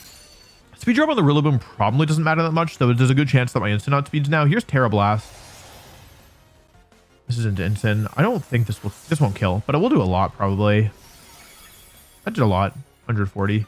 The switch out of Incineroar, I think, is more obvious here because Incineroar can't normally protect. So because of this, what I'll do is I'll switch a Moongus in this turn, then switch Incineroar out next turn into Fluttermane and try and get a Spore off, I think. Okay. This is probably Terra Blast. Yeah, people don't expect Protect on Incineroar, so they felt safe going for that. But there's no Grassy Glide. Wait, what are they? Oh, they knock off. Wait, that did a lot. Hold on. Wait, what? Is that Choice Band? Why did that do so much? What I can do is, so I switch to Fluttermane and Protect. If they KO instant, I go into Coridon. I go for Rage Powder and Flame Charge. And then from there, I just KO Zacian with Flare Blitz. Oh, Protect. Oh, I might not... It's a chance that they're going after a Moongus here. Maybe they're going like Knockoff plus Behemoth Blade and hoping that KOs. This is still fine, though. I think I still have a guaranteed win condition here. Because what I can do is now I can switch Fluttermane back to Incineroar. They can't KO both Pokemon. If they KO Incineroar, then a Moongus survives. I go into Coridon, Rage Powder, Flame Charge kills Rillaboom, Flare Blitz kills the Zacian. If they KO a Moongus, I go into Coridon. I go for Fake Out the Zacian and Flame Charge the Rillaboom, and then Flare Blitz next turn I win. So this should be guaranteed. The lose condition here is like Behemoth Blade crit Amoongus and Woodhammer crit Rillaboom or Incineroar for the KO. But they would need to both make those moves and have them double crit. And even still, I think I would win. I'm not losing to this. Yeah, I did nothing. So unless Behemoth Blade... Oh, Terrablast. I mean, KOing instant here is good. Oh, they predicted a Moongus to switch. Yeah, they were behind. They had to make a read. I don't blame them for that. But as you can see, this is very little damage. But now I don't get my perfect positioning, but it should be fine, right? Because I can... Yeah, this should put me in position where I can do it guaranteed. Okay, yeah, GG. Yeah, I think Zacian's an interesting Pokemon, but I think that like having it, like losing a Pokemon early there was pretty bad for them because they were forced to go into it. They also brought 2 Fire Weeks in the back. Like I think Coridon literally one-shot every Pokemon on that team. Okay, Hard Trick Room Ice Rider. Is it Hard Trick Room? It's got the Ursaluna Blood Moon and the Indeedee, but it also has Grimmsnarl. This is like hybrid Hard Trick Room. That doesn't even make any sense. I mean, I feel like versus Hard Trick Room, or like versus Ice Rider, I just always do the same thing, right? Screamtail, Goth, Incin, Coridon. Indeedee makes this a little harder. Grimmsnarl could also make this a little harder. Urshifu and Calyrex. Okay. Urshifu Water? Urshifu Water. You can tell from the hands. Urshifu Water moves more. That's the secret. Maybe that you all knew this already. I don't know. It took me a little bit to figure it out. I used to have to check the menu. Mystic Water Taunt could be kind of bad, but I could also be Scarf. A lot of these are Scarf. This team doesn't have any speed control, so it might be Scarf. Let's see. Parasong. Unless they were Jolly, this was always going to move first. So that's not surprising. What move are they going for? Surging? U-turn. Okay. All right. So good news and bad news. The bad news is that I only trapped the Calyrex on the field, but the good news is that the Urshifu's Scarf, which is much worse versus me because Screamtail can now at any point just disable it and win the, like, and stop it from moving. Because they have Scarf Urshifu in the back. Like, they don't even really want to set up Trick Room. Sometimes versus this combination of Pokemon, I want to go for Taunt to prevent a Trick Room. But here, I mean, yeah, who cares? Follow me. Okay, yeah. So they're probably not Trick Rooming. I don't think so. I think this is probably Glacial or High Horsepower Close Combat. Okay, Glacial. Cool. So 2 turns of Perish on everything. I currently have more Pokemon affected by Parasong than they do, which is fine. The thing is, Indeedee's not going down to Parasong, so it actually is my favorite to taunt it, right? Because this will last for 1 or 2 more turns after the Calyrex faints. The worst case scenario here is Helping Hand High Horsepower. That would be really bad. If they go for Helping Hand High Horsepower, I'm gonna have to play a 2 versus 3 probably. Nah, I would get the taunt off. I could play 2 versus 2.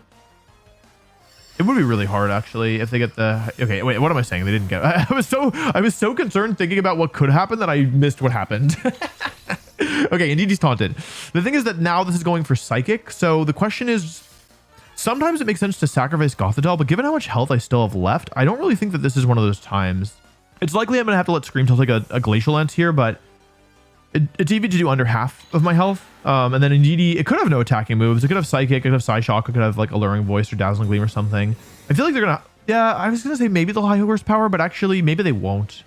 There's Psychic. Yeah, I could have expected that. Screamtail at least resist it. I did kind of more than I expected. Glacial Lance. Good play from them. They don't take the bait. Yeah, I put them in a position where I was like hoping they would High Horsepower, but I'm gonna lose half my health now. If I was KOing both Pokemon here, I think I would just win on the spot, but they played well and they didn't let me have both. I was kind of sounding in pain there, no? I almost felt bad. Because I don't need to rush to Parasong this turn, right? Because if they just like go for the KO and Screamtail, yeah, I'm chilling. Trust. Okay, Protect. Let's see if they Spiky Shield. Actually, they probably aren't going for it. Oh, Encore. What? I used Fake. No, he's Protect. Oh, well, that sucks. Psychic Drain is gone. That Encore definitely messed things up, but I think I'm still okay. Because I have Intimidate. I still have Coridon at full HP. They don't have an easy way of getting damage on Coridon. Actually, I don't even necessarily need Parasong. I can just kill everything with Close Combat. They could also go for an Encore this turn onto Screamtail, though it would be really risky. It's probably Ogerpon, right? It could be Urshifu for like water. No. It could have been like Ghost Urshifu. The good thing about this is that if they lock into Close Combat now, I'll KO them in one shot with Psychic, which is good, but I'd have to get around the Ogerpon first. This +1 Ivy Cudgel is going to just destroy my Screamtail. Let's see what they go for. Here's Parasong. This is the advantage of the speed boost, is that I guarantee to get this off because I know I'm faster than Urshifu. I expect U-turn here. Oh, it's Surging. Huh. Wait, that wouldn't even have KO'd even if I... Wait, Screamtail's so good. Did nothing. Wait, I had 109? I think I'm living another one. Yeah, I live another one of those. I don't even need to disable it. That's actually wild. Oh, wait. Uh-oh. Wait, this might be into Coridon here. They might have predicted the switch. Even though I was Encored into Protect and I didn't have to. Why does that do so much damage? Wait, hang on. Wait, that did too much. Okay. Urshifu, Coridon, no, Screamtail, Urshifu, Coridon, Ogrebot. Okay. Oh, they switched. Oh. Wait, I do one-shot Indeedee, right? I'm not confused. I bet I definitely do. This move is too strong. Wait, if Indeedee goes down here, then Urshifu is forced to struggle for the rest of the battle. Is disable. Yeah, Screamtail's really good into choice Pokemon. If you can buy, like, find a turn to let them attack first, it should kill, right? I don't think I'm confused. Oh my god, yeah. I mean, this move is just illegal. This move is actually illegal. Like, I cannot believe that nobody is running close combat. I can't believe that nobody's running Life Orb. The difference in power between Life Orb close combat and regular Clear Amulet collision course is like, it's not comparable. I think I just Parasong again because Urshifu's gonna die to the Parasong, so all I need to do is outlast the Ogerpon if I set up another Parasong. The Psychic Terrain being up is annoying, otherwise I would have safe fake outs. I'm probably losing Screamtail this turn. You know, I could have gone for Protect here if I wanted, but like tried to disable the Ivy Cudgel, but I felt like this is better because in a worst case scenario, I can only lose one Mon here unless I don't think Struggle crit kills Screamtail. I don't think so for a second. Let's see if I would have lost this at the 50-50. I would have. That did a lot. Hold on. Maybe crit would have killed Screamtail. This is going to kill Screamtail. The thing is with this, I think I have a guaranteed win as long as I had one Pokemon survive because Perish counters at 3. I go into Gothitelle, protect. Perish counters at 2. They go down to Struggle. Switch out, Perish counter at 1. Protect. Perish counter at 0. I win. Okay, I win the game. Unless I've missed something here. I think protect wins through the game. I don't even need to deal with fake out. Let's see if struggle goes through protect. I actually don't know. If it does, that's stupid. Wait, is it stupid? Is it good or bad if struggle goes through protect? Is that a buff or a nerf for Urshifu? I mean, it's a contact move, I guess, is what I learned. And it's all contact moves that go through protect. But there's something very funny to me about the idea of Urshifu struggling, but like still managing to hit through protect. Like Urshifu at its weakest is still stronger than every other Pokemon at its strongest. Bye-bye, Urshifu. Thanks for playing. When I'm in these positions where the game is guaranteed over, I don't know what I'm supposed to do because I know that I've won. But then I start thinking, like, which Pokemon should I allow to faint? Like, should I let Coridon faint?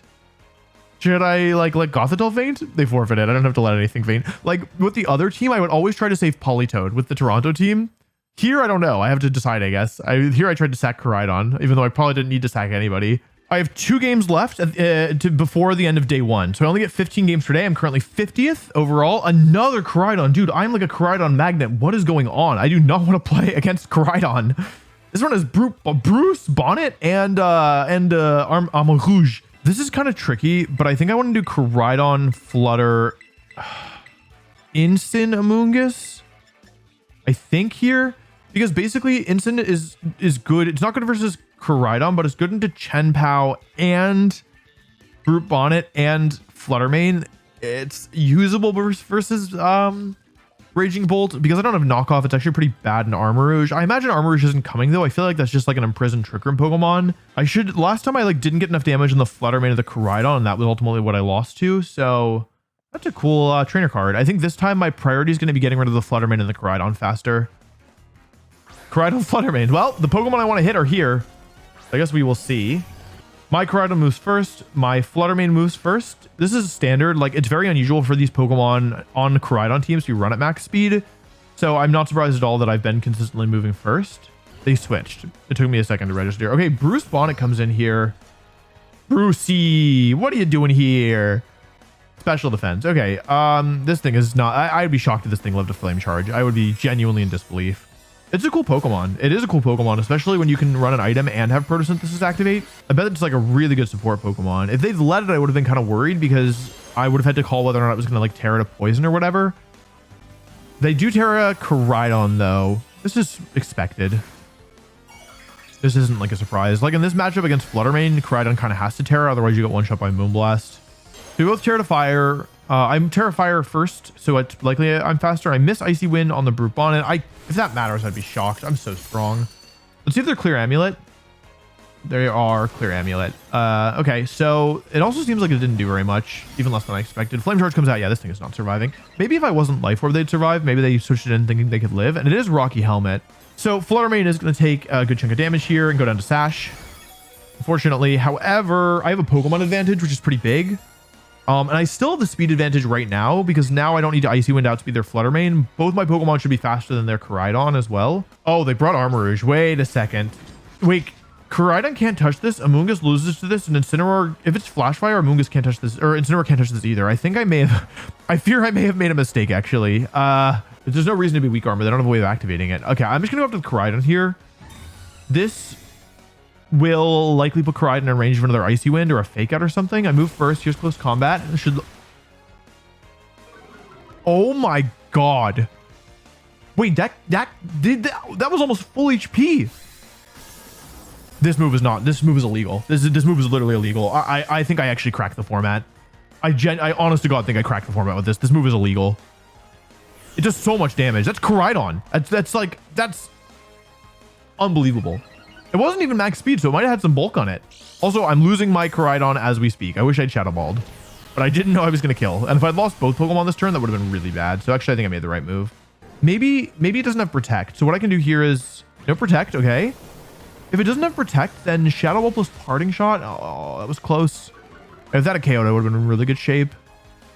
Substitute. That's unusual. What are they going for? Meteor Beam. Wait, but they already used the item. That's not gonna...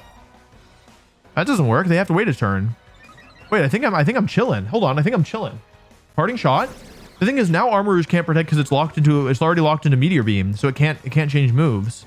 God, imagine I had Scream Tail in the back here. I could go for... Oh wait, no, it wouldn't even work. It literally wouldn't even work because they're faster than me.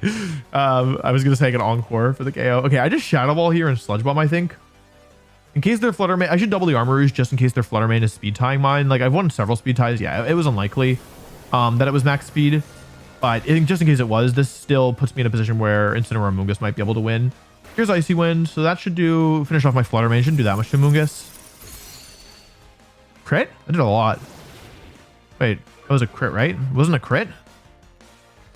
Wait, is Icy Wind just super strong? I didn't think that was going to do that much.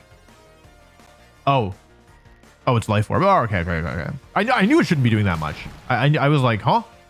Amoonguss is tanky and Icy Wind is not that strong. Oh, Sub Breaks. Okay, then I think I just win, right? I can just Rage Powder Flare Blitz my way to the end. I could Spore or Sludge Bomb here, but I think Rage Powder is safer because, I don't know, maybe Life Orb, Moonblast critical hit kills Incineroar. Probably not, but like that's the way that I lose, right? So Rage Powder makes sure I don't take a strong attack. Moonblast comes out, hits Amoonguss. Did a lot.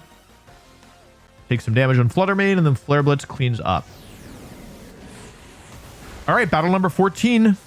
I've won. That means I'm 12-2, I believe. Miraidon Farigiraf with Whimsicott and some weird partners. Incin, Grimmsnarl, and Gastrodon. I imagine Gastrodon is here for Kyogre, but it actually isn't bad versus me, right? Because I can't clear it that easy. The thing about the Miraidon matchup is weird because it's the only matchup where I can bring all 4 of my Pokemon. Normally what I do is Coridon, Amoonguss, Incin, Incin, Flutter Mane. But here, I think I totally could bring Scream Tail because like I'm not going to be able to burst through the Gastrodon anyway. So I think it makes sense here. Also, I have to worry a little, like I don't need Incineroar here because normally I bring Incineroar because of like Ogerpon, Hearthflame, and Urshifu and stuff. But here they don't have that. Miraidon Farig. Okay, this isn't a bad lead for me by any means. Because basically what I can do is protect to scout for their move. Even if they get Trick Room up, I'm still able to, like have Amoonguss for pressure. Even though I'm not threatening like a Spore, it's still good to have the Pokemon on the field be the slowest Pokemon on the field be yours inside of Trick Room. I believe my Orichalcum Pulse activated first as well, which implies that I'm faster. Most Miraidon are not max speed, so I typically act as if I'm faster. This is excellent. Baiting out the Terror right away is huge because it tells me immediately what move my Coridon should go for. It is on Miraidon, so it's either Fairy, Electric, or Fairy, okay?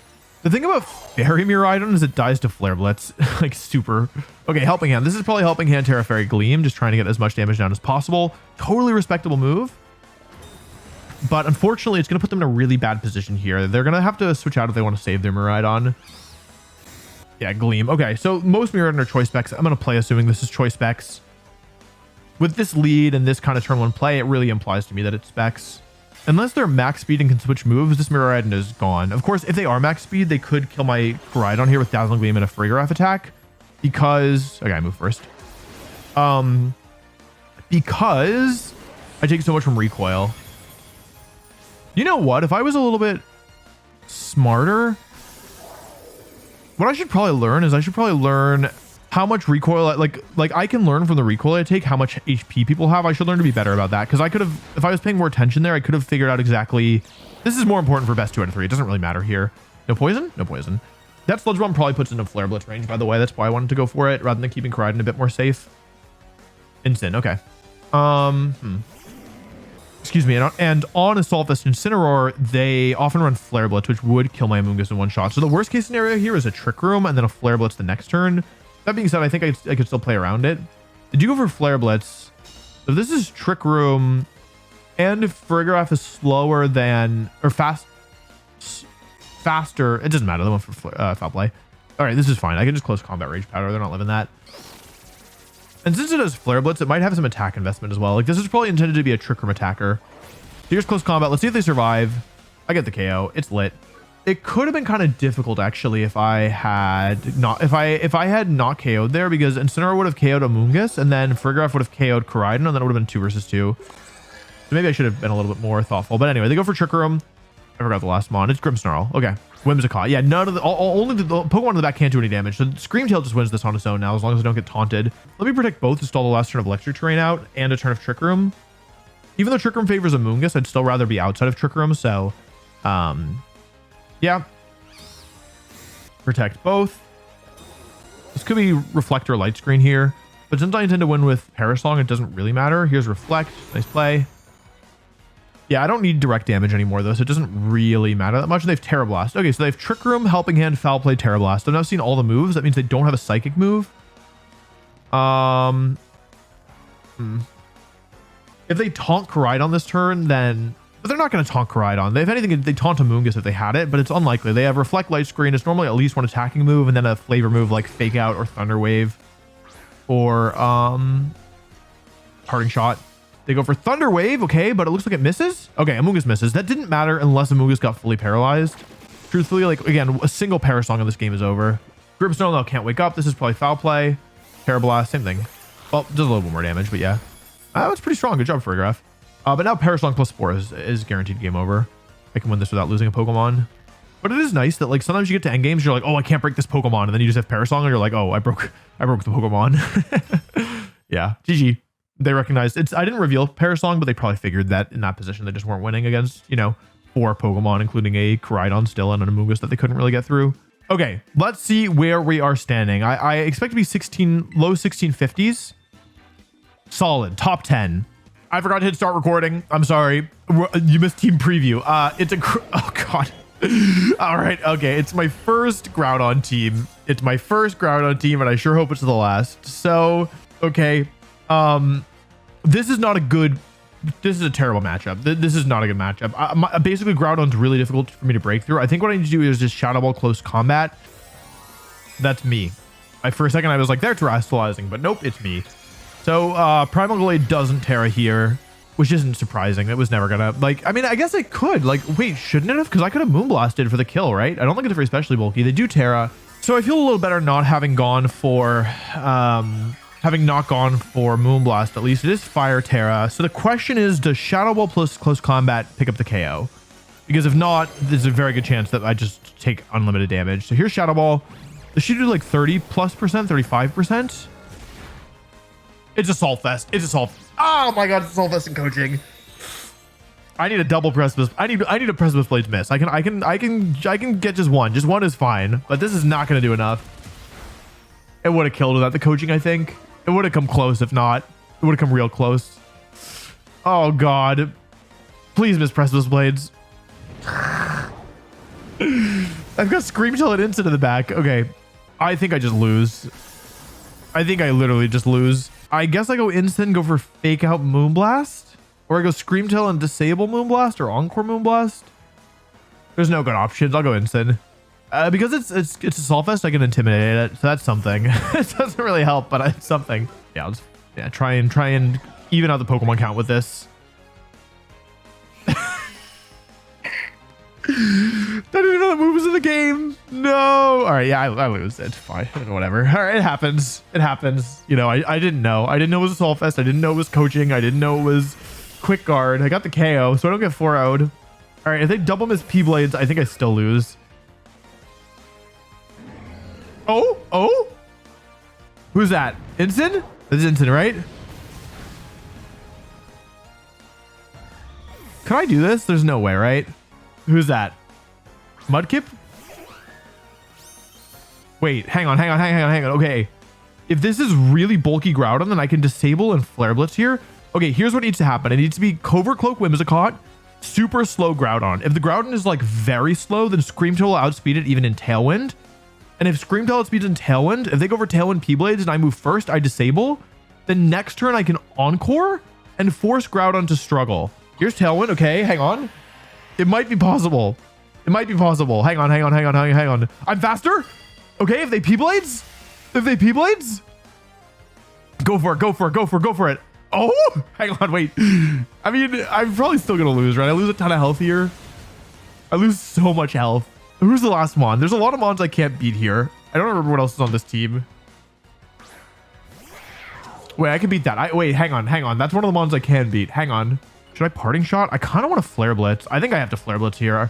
I think I have to Flare Blitz and hope that Screamtail can do it from there. Here's Icicle Crash. Okay, but into Ensign. Down to 98 HP left. Okay, here's Encore. This is going to force a struggle on the next turn. Oh, and I disabled first. So I get 2 struggles out of this, not 1. If you Encore then disable, you only get 1 struggle. Please burn. I've been so good. Please burn. It doesn't burn. Okay. I can't predict Incineroar because then I might accidentally block Groudon's struggle and then it won't take recoil. The only way I can kill this Groudon is letting it struggle twice. Okay, Icicle Crash again into Ensign. I lived. Oh, wait, I lived. Pause? Okay, if I win the 50-50, I win the game, I think. No moves left I can use. Struggle, not Ensign. Okay. That's okay. That's all right. I win as long as I don't get Icicle Crash flinched, I think. I mean, I have to disable Shenpao here. If it doesn't flinch, it struggles. The question is how much is... Okay, it's Icicle Crash and Sword of Ruin plus Struggle. That did so much. Plus Struggle and Sword of Ruin. If that had flinched, I might have been in actual trouble. How much is this going to do? Because if the both Pokemon died, I did so much. Wait. I think Struggle Crit might KO me, but Groudon kills itself. Good job. Okay. As long as I live the struggle. Well, honestly, at this point, I'd believe anything. Come on. I would have lived a crit. Okay. I don't know how. Don't ask me how. I did it. I don't know. I do not know how I won that. That's highway robbery. I should not have won that in any circumstance. I don't know how I turned that turn 1 and turn 2 into a win. That is actually, that's the world champ difference. I wish I could explain it to you. I really do. I'm also curious about it myself, but I don't know. Pretty high ranked opponent here. Hard Trick Room Ice Rider. This is like hard Trick Room. The good news is that I have a really good way of stopping Trick Room, which is just my double Psychic lead with Incineroar and Coridon in the back. This could be hard if they lead like Indeedee Hatterene, but in my experience, it's normally something like Ice Rider plus Calyrex Ice. Nope, that's the same Pokemon. Ice Rider plus Indeedee. Ice Rider Indeedee, okay. Let's see here. Like, there's not really anything else I need to think about here, I think. I can just Parasong. I want to Terra Water here because it's important that Gothitelle stays alive, and I don't want to take multiple Glacial Lances. Sometimes these players will go for Helping Hand Glacial Lance on the first turn, which does a ton to Screamtail. And can just be overall kind of challenging. So yeah, I need to make sure Gothitelle basically has Water Terra for the Ice Rider matchup, and I'm willing to use it here to kind of keep the lock active. So they don't go for Helping Hand. My guess here is actually that they're going for Trick Room with Indeedee and attack with Calyrex. They do want to get Trick Room active. Their Calyrex is probably slower than my Gothitelle, is what that means. I expect Glacial Lance here. Without knowing the sets is what they tend to do. Glacial Lance comes out. This wouldn't even 2-hit KO, even if I wasn't Water Terra, but with the Water Terra, you can see, and the leftovers, I just take very little damage, and Trick Room does not activate there. So this is actually pretty good for me because my Screamtail is also trained to survive 2 Glacial Lances, whereas with a Helping Hand Glacial Lance, they could then go for high horsepower and pick up the KO. Now that's pretty much off the table. So yeah, I'm going to disable Taunt, because that way I block 3 of their 4 moves. Like Protect would mess them up, Glacial Lance would mess them up, and Trick Room would all mess them up. So the only move that gets them out of this pin is, I believe, high horsepower. Anything else will just mean it so that they can't like attack for this ever again. Ice Rider's taunted. Normally you don't want to taunt Ice Rider, but here it actually makes sense. Psychic. I wish they didn't have an attacking move, but they tend to. That wasn't even a crit. Wait, that just did infinite damage, huh? But they went for Trick Room. That's good. Okay, so now I can Encore them. I'm going to Encore and Protect because I don't want to take another Psychic here. Bop, bop, bop.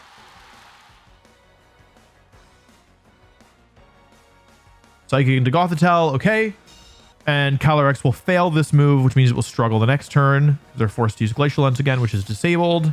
Okay, now is where things get tricky because Indeedee's taunt wears off. So I could switch both my Pokemon out, but I'm risking switching Coridon into Psychic. So I think what I want to do here is switch Incineroar in because that will never die to Psychic and just taunt the Indeedee. This does mean that my Gothitelle will faint to the Perish Song, but it maintains a 3 versus 2 lead. That's heavily in my favor, I think. And more importantly, denies Trick Room on a Trick Room team. So if the last Pokemon is like Ursaluna or Gallade or Hatterene, Hatterene, they could get Trick Room up. But if it's like, if they don't have specifically Hatterene in the back, then I've completely denied Trick Room and that should give me the edge. I think it's worth sacrificing, you know, my 55% Gothitelle, who could take a struggle and be even lower. Actually, I guess that isn't really relevant. Please hit Goth. Please hit Goth. Please hit Goth. Dude, I feel like I lose every 50-50 on struggle. I feel like struggle has perfect targeting. Okay, they did go for Trick Room, so I guess it was a good taunt. If they had Psychic there, for example, then I would have felt kind of silly because, well, actually, no, even then it was still, I didn't have a safe switch into Psychic. Calyrex is no longer taunted, but doesn't matter because it's fainting right now. That's the end of Gothitelle. This is really the concept of the team is that Ice Rider is so hard for Coridon teams, and so with Perish Trap, you don't really even intend to use it against most opponents, but against Ice Rider specifically, being able to trap 2 Pokemon or even just the Ice Rider and KO it opens the door for Coridon. Who's that? Hatterene? I can't believe I recognize that. I need to go to the doctor. Something is wrong with my brain. Okay. So as long as Screamtail survives this turn, then I can disable the Urshifu if it is choice banned. If it's not choice banned, things get a little more tricky. So it's either a defensive Terra on Ursh or a defensive on Hat or an offensive on Ursh. Okay, Water Terra here. This is Water Terra Urshifu, but it is in the sun. This does imply that it is using a water move though, which is good. Or maybe just want to turn up the fairy weakness. Perish Song comes out. I need my Pokemon to survive for this turn.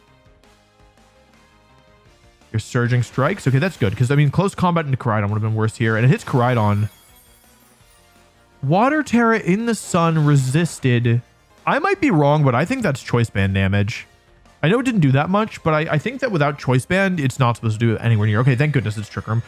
Yeah. I think I would have been okay anyway, assuming because I think it is choice band. Because if they KO'd Coridon but not Screamtail, I could have gone for Fake Out into Hatterene and Disable into the Urshifu. And then just protect. Okay, here's what I can do. I can protect both, sacrifice both Screamtail and Incin, and switch Coridon out. This is assuming it's choice band, because if it can close combat me, I think that the game changes dramatically. They would need close combat and a KO, actually, because I think Incineroar can close this out because I preserved it. Let's see. If it's Surging Strikes, it's definitely choice band. It's Surging Strikes. That's got to be choice band. There's no way it's anything else. Yeah. No. It's not supposed to do that much in the sun. There's no way. I wasn't so sure about Coridon, but Screamtail, that's doing a lot of damage. I survived this, right? Otherwise, I'm in trouble. Actually, the nice thing about this is if I was wrong about the choice band, it was like Mystic Water or something, and I just misread the damage. With the Intimidate coming out now, even close combat would need a critical hit to KO Coridon through Protect. Okay. Dazzling Gleam, that's the end of Screamtail. That looks like Life Orb damage, right? I'm pretty sure. Yeah, Life Orb damage. Okay. Surging Strikes. This has got to be, it's got to be choice band. I don't know. I'm not used to Urshifu damage in the sun, okay? Don't yell at me. But there's only one turn of Perish Song left. So I go back into Coridon. The Perish counter's at 1 and I Protect. Even though they can hit through Protect, they can't KO me through Protect. And then they'll faint to Perish Song. So I think that I have this one. But I could be wrong. A close combat crit would end me, but I'm pretty sure it's choice band. Protect, okay.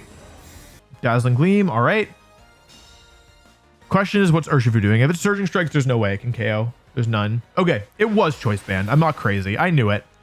I mostly knew it. Look at how much damage this is doing. It's gonna do like 2/3 to Coridon. Okay, it's gonna do like half to Coridon. That's a bull. It's, you know, that's not supposed to do that much. Coridon's tanky. Good job, Coridon. And that's the end of Hatterene. Okay, it was a little close in the end because the Hatterene actually exerted a lot of offensive pressure, being able to KO Coridon in one shot. But I think we found a pretty good way through. Given that it was choice band, there was only really one turn where I feel like I was in major danger, and they would have had to make a very aggressive hard read in order to call it out. Basically, yeah, it would have been really, really risky for them, I think, especially without me revealing my last Pokemon yet. Hello, it is a new day. It's Saturday morning. I have not been awake for all that long, if I can be completely honest, but I'm jumping back in here with an opponent, match against Julio, ranked 1641, if you can even believe the numbers go so high. So this is Terapagos, which is good, and it's Terapagos without Fluttermane, which is also good. However, this has Tornadus, who could have Taunt, which would be bad. I think what I'll do is Goth, Incin, Coridon, Screamtail. If they lead with Tornadus, I'll just focus on bursting it down with like Flare Blitz Psychic, which should give me the momentum I need. Because once I get rid of Tornadus, I can kind of just Perish Song the Terapagos and win the game from there. So, okay, Tornadus and Amoonguss. So, okay, the downside of this is that if the Tornadus is Taunt, they can get a Spore off. By taunting Gothitelle and then sporing Gothitelle, I can't stop the Spore. Could use Fake Out, but it could be Covert Cloak. This Tornadus doesn't necessarily need to be a defensive item. It could be Focus Sash. He's going for Air Slash. That's a move we don't normally see in Tornadus. That did a lot because it crit. Okay, that's not ideal. That's actually, that damage is going to matter a lot.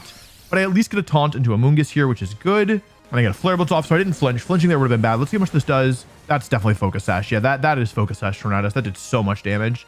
If it was Rocky Helmet, I might have been in some trouble. But again, it could be Rocky Helmet on the Amoonguss as well. Did they Spored here? Okay, so overall, this is actually a pretty positive trade to get the Taunt on the Amoonguss and this much damage on the Torn. Like, they'll probably Air Slash this slot, right? Since it would otherwise be free damage. They go for Air Slash into Gothitelle. Okay, that sucks. That actually does a lot. Gothitelle is not that especially bulky. I actually got pretty lucky that it didn't flinch. If that had flinched, I might have been in some trouble. They're probably doubling with Pollen Puff or Sludge Bomb, right? Well, that's not ideal, if I can be totally honest. That also does a lot of damage. So I've actually ended up losing a lot of Gothitelle's health here. If they're going to do anything, I feel like they're going to attack into Gothitelle or Parting Shot into Incineroar. I feel like a Fake Out would be really committal, which is the main thing that would stop this play. So I'll protect Gothitelle. They do Fake. It's like 3 turns in a row where they've just called it a Protect and attack the other slot. Are they going to they doubled the slot? Oh my God. I mean, they're doing what they have to do, honestly. They're playing well. Like, I'm not like upset about it. What I really don't want to have happen is allow Amoonguss to Spore me. Even though I've taken so much damage, the thing is that the matchup is still so heavily in my favor that I'm not even that far behind. Like, as long as Gothitelle makes it to the turn. Okay, Protect from Amoonguss. So I think overall that's actually good. I'm going to Parting Shot and bring in Screamtail here. I am faster than their Incineroar. That's good to know. They go for a knockoff. How much does this do? 55 damage. So without the item now, it's 50% weaker. So that means it's doing like less than 40. And now it's -1. So I'll take another knockoff, actually, interestingly enough. This lets me bring in Screamtail for free. I could go into Coridon here, but because the Amoonguss isn't currently taunted. Oh my God, my front 2 Pokemon have no health left. I don't know. I don't feel like I need to go Coridon yet. I think I can use Screamtail. I'd rather have Screamtail in the field in case they're able to get the Terapagos in anyway. No, I think Taunt plus Encore is good here. They can get around the Encore. They can get around the Taunt with Rage Powder, but then that forces Struggle, which, if they go for knockoff, could actually KO my Gothitelle, which would be bad. I'm in danger of going down to a Amoonguss Struggle here if they knock off, which, I mean, I guess we'll just play it by ear. I Taunt. This was aimed at Incin, but I don't mind getting a Amoonguss with it. It's now going to Struggle next turn because it's Encored into Rage Powder. Is Incineroar going for knockoff? No, it's Parting Shot, actually. Okay, so it's good that I didn't Protect. If I'd protected, I would have been in actual danger, but here, I mean, they just don't have a way through Screamtail, right? Basically, their win condition is they have to find a way of KOing Goth without losing another Pokemon, because if they lose another Pokemon, I'm pretty sure Screamtail just wins. Terapagos is the last. The question is, what is the item on this thing? Because if it's Choice Specs, if it's Choice Specs, I can alpha and it does damage, I'll just disable it. Here what I can do is go for Protect and Perish Song, because my main plan of beating these Pokemon is to use Perish Song, and with Gothitelle active on the field, it's not like they can switch out. So this is kind of my opportunity. No Terra. To me, that implies that they're not specs, but I'm not 100% sure. Here's Perish Song. We go for Terra Starstorm into Gothitelle. That's excellent. And I think we'd like for Struggle to hit Gothitelle here. I'm pretty sure that's better. I lose every 50-50 of Struggle. Struggle only ever I think you can choose Struggle's targeting. The game lies to me. I think Struggle will always target the correct Pokemon. Basically, what this is going to do is it's going to force them to take another KO that they don't want in the same turn that I switch out. By bringing in this low HP Incineroar, I'm actually going to use those critical hits and the good targeting from earlier against them. Because they dealt so much damage to Incineroar, I now will go down to a Terra Starstorm. which if they targeted Gothitelle, the targeting will stay the same. If they went for another move, yeah, it could vary. But here with Terra Starstorm, it KOs Incineroar, which seems like a good thing. But what it allows me to do is to switch Gothitelle out, cleanse the Perish counter, and switch it back in the same turn as Amoonguss struggles. I think Amoonguss has one more turn of being struggling, right? What this allows me to do is basically take advantage of the final turn of Taunt and Encore to get Coridon in safely. Okay, here we want this. This doesn't really matter. I guess what I would be afraid of is struggle somehow killing Gothitelle, so I guess it's slightly better for it to hit Coridon here. So as long as it doesn't KO, it doesn't really matter. Like, as long as it doesn't KO, I should be fine regardless of who it targets. Let's see. This is like minus multiple Amoonguss, right? It hit the right target again, but it only did 7 damage, so I think I was fine. I think even a crit wouldn't have killed. So now Taunt is worn off. Encore is worn off. Terapagos is still encored, but they're both under Perish count, and they don't really have a way of punishing this, so I can just protect both. Yeah, they're thinking about if there's anything they can do here, but there's nothing they can do. At this point, these two Pokemon are, unless there's some bizarre tech that I haven't seen, they're pretty much dead in the water. Rage Powder. Makes sense. They would need me to make a mistake here in order for this to work. And then Terra Starstorm into Gothitelle. Nice. Okay, so I get 2 KOs here. Encore ends. It doesn't really matter. Terapagos is going to faint here. It's so efficient. Normally you have to hit Terapagos so many times. Same with Amoonguss. Yeah, normally you have to hit them so many times. So it was nice. It's nice here that I didn't have to. So now it's just Incineroar. I mean, in theory, I could lose this if they have Flare Blitz. No, it would be really hard for me to lose this. They would need a miracle. I had Helping Hand on my Shadow Rider team. It could be there's normally Taunt Will-O-Wisp for Helping Hand. It's rarely Flare Blitz. They are going to Terra. So this is part of the advantage of switching Coridon out, is I now don't have to play a guessing game. I go for Taunt, which means they can only use yeah, they can't use Will-O-Wisp for anything. And they go for Knockoff. Okay. So now I can disable that, right? I can go for Psychic, actually, because it's a ghost type. I love using Psychic with Gothitelle into Incineroar. And disable. No more Knockoff. So if they have Flare Blitz, they can use it. If they don't have Flare Blitz, no dice. How much does this do? Like a quarter? Yeah, like a quarter. Awesome. And now I can... Oh, okay, yeah, game over. I can go for Encore now. I hadn't even revealed Disable yet. So, yeah. They might forfeit this turn. Yeah. GG. GG. Yeah. Like, even though they played so well in the early game, the Terapagos matchup is just... It's literally illegal. Like it's like I didn't even I won that match. They made a ton of correct reads. I didn't attack with Coridon. I clicked protect one time and then I switched out, and I still won with 3 Pokemon left. Oh god. Okay, so this is a known composition, or at least the shape of it is. It's Shadow Rider, Weezing, Dondozo, Tatsugiri, and then the last 2 Pokemon tend to be flexible. Calyrex Shadow isn't affected by Weezing. It does a ton of damage. It creates like pressure on the opponent to deal with the Calyrex. All the while, Weezing's using moves like Toxic Spikes and Poison Gas to spread poison. And then once your opponent's been weakened by the leads, Dondozo Tatsugiri comes in and cleans up. That being said, this is a volatile matchup, but it is, like I said, it's a known composition. I have practice against it. So I do have a game plan here. Even though normally I do like to bring Incineroar into Shadow Rider, after testing a decent bit against this team, I've realized that Incineroar has to stay behind. This is going to be very risky if they lean into the Roaring Moon and Iron Hands aspect of the team. I need Screamtail and I need Coridon. I need all 4 Pokemon here. Without all 4 of these Pokemon, I can't beat both Dondozo and Shadow Rider. These teams always lead Shadow Rider Weezing. Every single one of them, I don't know what that is. It's Shadow Rider Weezing. Of course I knew what it is. I mean, I couldn't read it, but I knew. Here's what I've learned. These teams always lead Shadow Rider Weezing. Shadow Rider Weezing, they almost always have Dondozo Tatsugiri in the back. Turn 1, they never Psychic move Amoonguss. They never Terrastallize the Calyrex, and they always Toxic Spikes with the Weezing. Uh-oh, did we GC? Help. Okay. Yeah, as one still activates, even it gets 2 abilities. I have 0. The opponent has 3 abilities in their field, and I have 0. How is that fair? Anyway, they never Terrastallize turn 1. They never Psychic move Amoonguss turn 1, and they always Toxic Spikes with Weezing turn 1. So what I'm going to do is knowing that, I'm going to Spore the Weezing, and I'm going to Shadow Ball the Calyrex. If it Terras to normal or dark, I lose probably. If it Psychic moves Amoonguss, it's probably Life Orb. They're almost always Life Orb. The Weezing is probably Covert Cloak. It didn't Terra. It didn't Psychic move. They always do this, okay? Trust. I'll explain why I use Shadow Ball here as well, because now I break the substitute. This is going to be Toxic Spikes. They always Toxic Spikes. Okay, I break the sub. Overall, this is good. Moonblast doesn't do that much damage. It does like 50%, so all extra chip is valuable, because that could have been protected. It would have been the same, except, yeah, this is Toxic Spikes. I hate the Toxic Spikes. Weezing goes to sleep. That's good. They are Terrastalizing. If this is dark, I'm in great shape.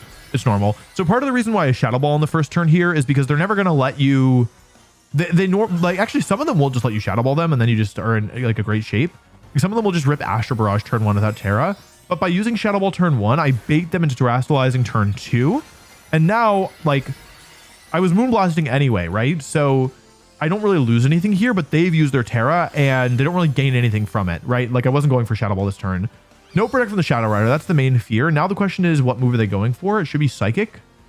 Yeah, I didn't necessarily need to Terrastallize Fluttermane, but it felt kind of risky not to because I don't want to lose a Pokemon too early. So I'll go for Moonblast. A special attack drop would be huge. Please? I guess it could be Covert Cloak, although it's probably Life Orb. Special attack drop there would mean that I wouldn't need to play defensive with Amoonguss here. Honestly, even if they Astral Barrage here, I might still be able to do it because Amoonguss would remove the Toxic Spikes and then it could Spore Dondozo, and then Fluttermane is gonna and Coridon are gonna hit really hard into Dondozo. So I feel good about this. A best case scenario here is Psychic. That'd be awesome. They do protect. This isn't good for me, but as long as Weezing stays asleep, it's probably fine. It's only a 1 in 3 for Weezing to wake up here. They do wake up, and they go for Toxic Spikes. Okay, that's basically the same thing as them staying asleep, because the next Pokemon I bring in is going to be Amoonguss, so I don't really need to worry that much about it, in all honesty. They protect. Oh, wait, they didn't protect. Okay, Calyrex attacked 3 turns. Like, it launched 3 different attacks, Sub, Astral Barrage, and Psychic, and it did 0 damage. Which is honestly great. The thing is, though, like, normally killing the restricted Pokemon without losing a Pokemon means you're in great shape, but against Dondozo, like, Shadow Rider is just the opener. Dondozo's really the main... Dondozo functions like the restricted Pokemon. And I let at least one of my Pokemon get poisoned. They go for Strange Steam, though. It's not... That did a lot, actually. I feel like I'm used to bulkier Fluttermane, so now when I take special attacks with my, like, yeah, Focus Sash one, I'm like, wow, that's so strong. When really, it's just I have zero bulk on this thing. Grumpy. That's gotta be Dondozo, right? It is Dondozo. Okay. Even if they don't switch here, like, they're not going to be able to threaten Amoonguss. They're not going to be able to get rid of Screamtail very easily. If they do switch Weezing to Tatsugiri this turn, then I get the Parasong off and I trap the Dondozo in. This is an important mechanic. Some of you might not. Some of you know this probably, but some of you might not. Dondozo can't switch when it's combined. It's probably combining here. This is probably Tatsugiri. I have no idea. Okay, it is Tatsugiri. That activates my booster energy. So when Dondozo and Tatsugiri combine, they can't switch. Tatsugiri will dodge the Parasong. However, this is okay because Dondozo normally is a raid boss. So it's like impossible to take down.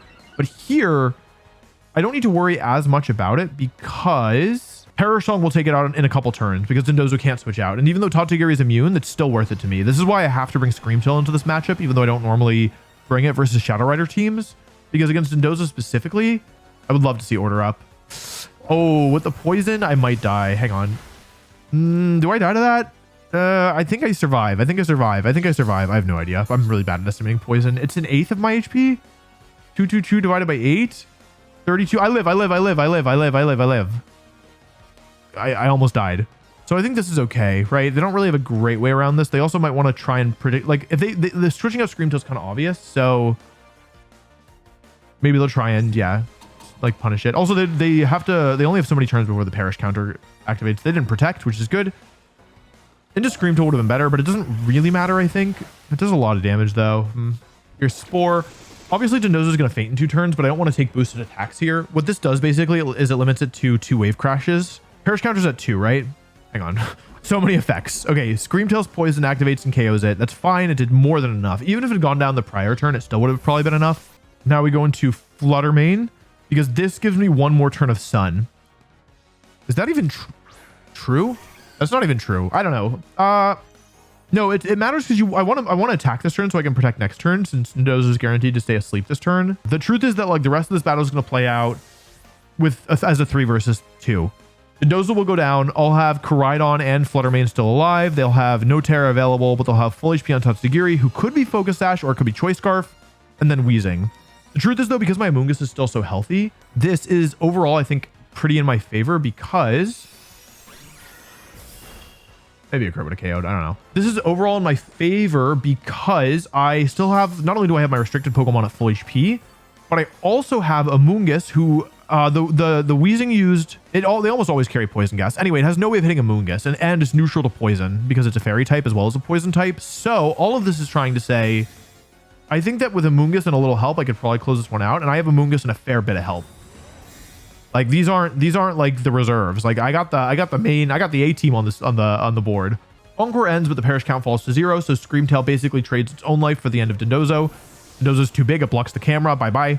Weezing comes back out, which means I lose photosynthesis, which means my Pokemon are speed tying, which means I have no idea if this Tatsugiri's Choice Scarf or if it's Focus Sash or if it's something else. I think I switched to a Moongus here in Moonblast. I don't want to let them poison both my Pokemon with Poison Gas. This is Tatsugiri Droopy, by the way. This Dondozo actually boosts its defense with Order Up and then uses Body Press most of the time.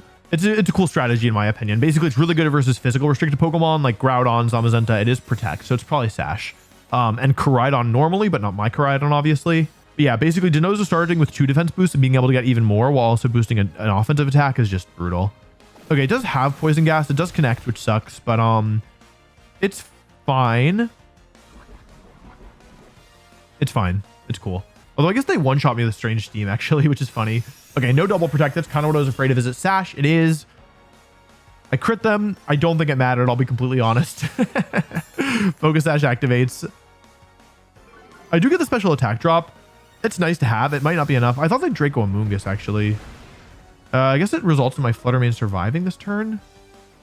Oh, and they Toxic Spikes. That was clever to get the poison on Coridon. So... But I don't think it's going to be enough, honestly. Like, I really don't think so.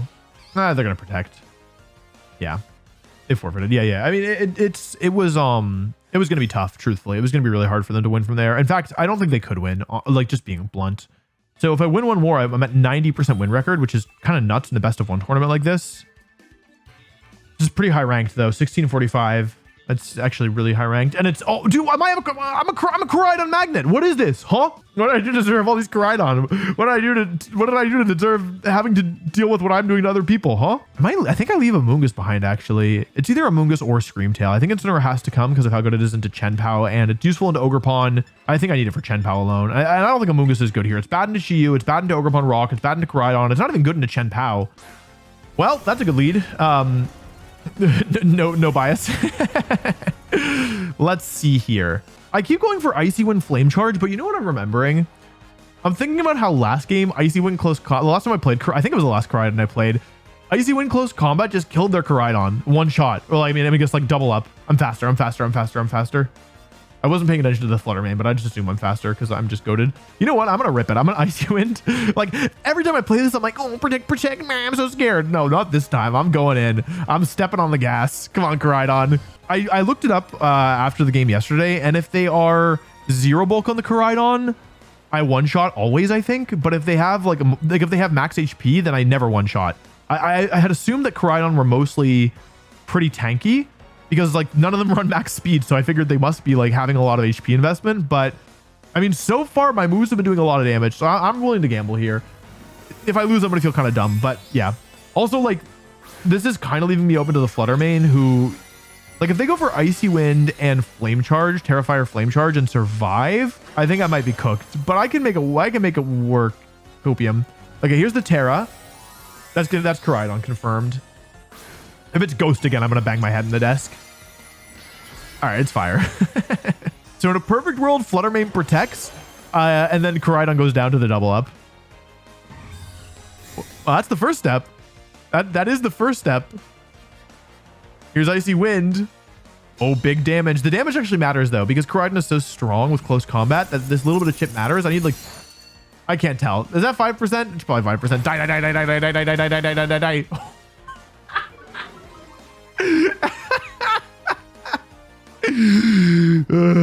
Coridon, you make me laugh. This Pokemon should be sent to jail. I can't believe that this is the Pokemon people think is the worst. Like people think this restricted Pokemon is worse than Groudon. They think it's the 8th best restricted Pokemon because no one's running Life Orb Close Combat. They're all running Clear Amulet, Collision Course. I don't know. Maybe I'm missing something, but I think this thing is insane. This Coridon feels like one of the most broken Pokemon I've used ever. Like, period. It just kills everything. Chenpao. Ooh, I gotta watch out for Sucker Punch. I'm gonna double the Fluttermane. They're not gonna switch. That could have been really bad. Oh, if I switched to Icy Wind, I would have been pogging. Oh, do I die? I live. If I got crit, it would have been bad. That's fine. I didn't get crit. No, never punished. Okay, not only does this break the Focus Sash, it also lowers the speed on Chenpao, which can come up in a specific scenario later, but it might not be relevant.